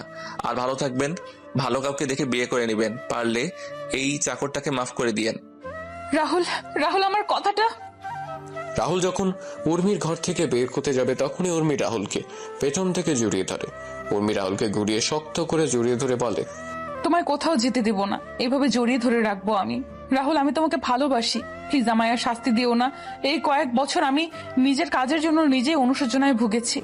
শেষবারের মতো আমায় একটি বার আপন করে নাও। আমি আর কখনো তোমায় কষ্ট দিব না। কি হলো, কথা বলছো না কেন রাহুল? আমি জানি আমি অনেক খারাপ কাজ করেছি ছোটবেলা থেকে, কিন্তু সবকিছুর জন্য আমি ক্ষমা চাইছি রাহুল। রাহুল আমি আমার ভালোবাসা দিয়ে আগের সব স্মৃতিগুলো মুছে দিব।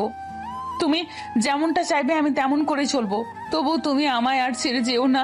তুমি যদি এবার আমায় ছেড়ে যাও তাহলে আমি সত্যি সত্যি মারা যাব। রাহুল আমায় ক্ষমা করে একটি বার আপন করে নাও, প্লিজ প্লিজ। কি হলো, কথা বলছো না কেন তুমি? উর্মি হঠাৎ তার পিঠে অনুভব করে পানি জাতীয় তরল কিছু পড়ছে। উর্মি রাহুলকে ছেড়ে দিতেই রাহুল মাটিতে পড়ে যায়। উর্মি দেখতে পায় রাহুল মুখ থেকে রক্ত পড়ছে। উর্মি চিৎকার করে রাহুলকে জড়িয়ে ধরে। উর্মি তাড়াতাড়ি করে জল নিয়ে এসে রাহুলের চোখে মুখে দিতে থাকে। উর্মি কান্না করছে আর বলছে, এই রাহুল একটিবার চোখ খোলো না, তোমার কিছু হতে পারে না। এই রাহুল একটিবার চোখ খুলো না, প্লিজ চোখটা খুলো রাহুল। তুমি আমার সাথে এমনটা করতে পারো না রাহুল। এই রাহুল। উর্মি রাহুলের চোখে মুখে জল ছিটিয়ে দিচ্ছে আর রাহুলকে ডাকছে। হঠাৎ করে রাহুল চোখে খুলে তাকায়। রাহুলকে চোখ খুলতে দেখে উর্মি রাহুলকে জড়িয়ে ধরে রাহুলের সমস্ত মুখে কিস করতে থাকে।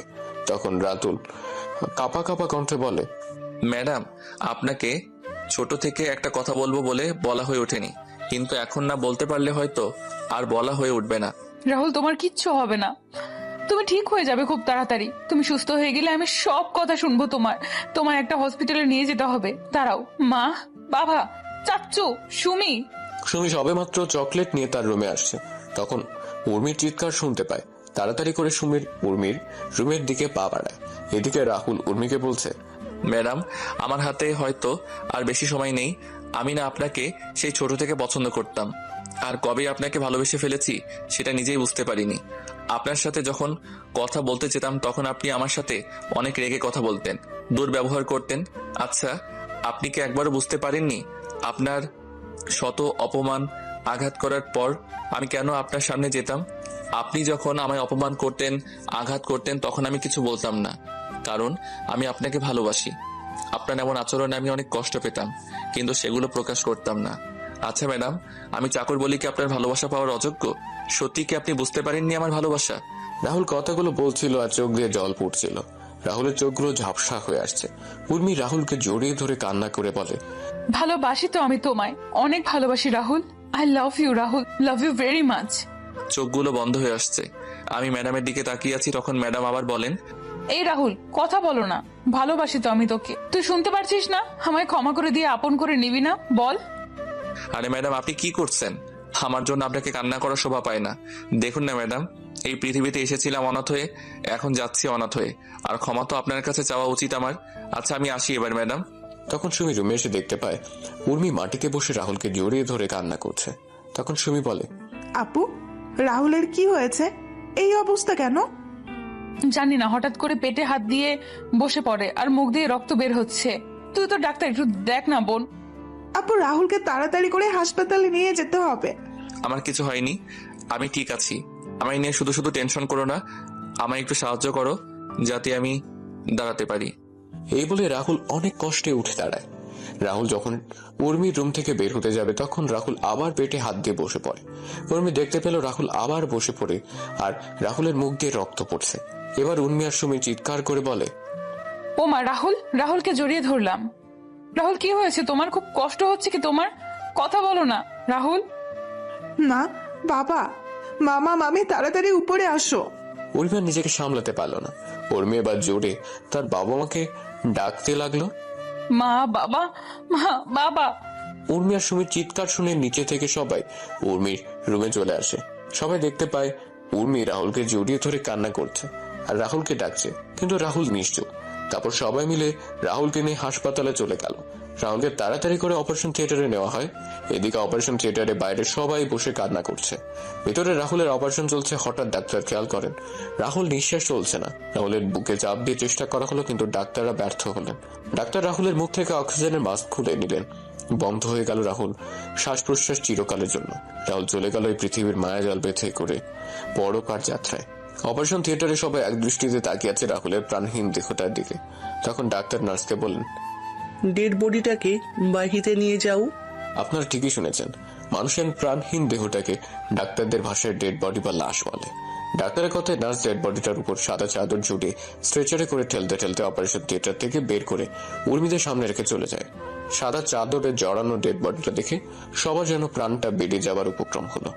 উর্মি কাঁপা কাঁপা হাতে সাদা চাদর সরিয়ে দেখতে পায় রাহুল খুব সুন্দর করে ঘুমিয়ে আছে। রাহুলকে ঘুমন্ত অবস্থায় দেখতে কি সুন্দর লাগছে। উর্মি রাহুলকে জড়িয়ে ধরে কান্না করছে। মনে হচ্ছে সে রাহুলকে তার ভেতরে লুকিয়ে রাখবে, তার থেকে তার রাহুলকে কেউ কেড়ে নিতে পারবে না। ছোট আম্মু, দাদিমা, সুমি, ফুপু আর উর্মির কান্নার আওয়াজ হাসপাতাল জুড়ে বিরাজ করছে এক বিষণ্ণতার সুর। ছোট আব্বু, চাচা, ফুপা নীরবে চোখের জল ফেলছেন। পরদিন সকালে রাহুলের ডেড বডি নিয়ে যাওয়া হয় সেই চৌধুরী বাড়িতে, যেখানে 5 বছর আগেও রাহুল ছিল জীবন্ত, আর আজকে রাহুল এই বাড়িতে লাশ হয়ে ফিরেছে। রাহুল এই চৌধুরী বাড়িটা রক্ষা করার জন্য নিজের জীবনটা এভাবে বিলিয়ে দিল। দুপুরে রাহুলকে জানাজা পড়ানোর আগে শেষবারের মতো সবাই এসে রাহুলকে দেখে যায়। ছোট আমু তো পাথরের শক্ত হয়ে গেছে। সে তার ছেলের লাশের খাটিয়ার কাছে বসে আছে, কোনো কথা বলছে না। উর্মি এসে রাহুলের পাশে বসে রাহুলকে জড়িয়ে ধরে বলে, এত অভিমান করলে আমার উপর তুমি? একটিবার ক্ষমা করে দিয়ে আমায় তো আপন করে নিতে পারতে। আমি তো অনেক খারাপ, তাই তো তুমি আমায় এইভাবে ছেড়ে চলে গেলে। কি শান্তির ঘুম ঘুমাচ্ছ, তাই না? তারপর রাহুলকে নিয়ে যাওয়া হয় মসজিদে, জানাজা পড়িয়ে নিয়ে যাওয়া হয় কবরস্থানে। রাহুল চলে যায় নিষ্ঠুরতম পৃথিবী ছেড়ে অন্ধকার জগতে, যেই কবরে যেতে হবে একা নিজেকে। রাহুলকে হারিয়ে উর্মিও পাগল হয়ে যায়। চৌধুরী বাড়িটা পরিণত মৃত বাড়িতে। উর্মি নিজেকে সারাক্ষণ একটা রুমের মধ্যে আটকে রাখে, আর রাহুলের ছবির সাথে কথা বলে হাসে, আবার কান্নাও করে। সব গল্পের সমাপ্তি আনন্দের হয় না, কিছু গল্পের সমাপ্তি হয় বেদনাদায়ক, বিষণ্ণতাময়, যেমনটাই গল্পে হয়েছে। পরিশেষে একটি কথা, চাকর হোক বা কাজের লোক, তাদের প্রাপ্য সম্মানটুকু আমাদের দেওয়া প্রয়োজন। এই পৃথিবীতে কোনো কাজই কিন্তু ছোট নয়। মানুষ বেঁচে থাকে তার কর্মে, হয়তো রাহুলও বেঁচে থাকবে সবার মাঝে।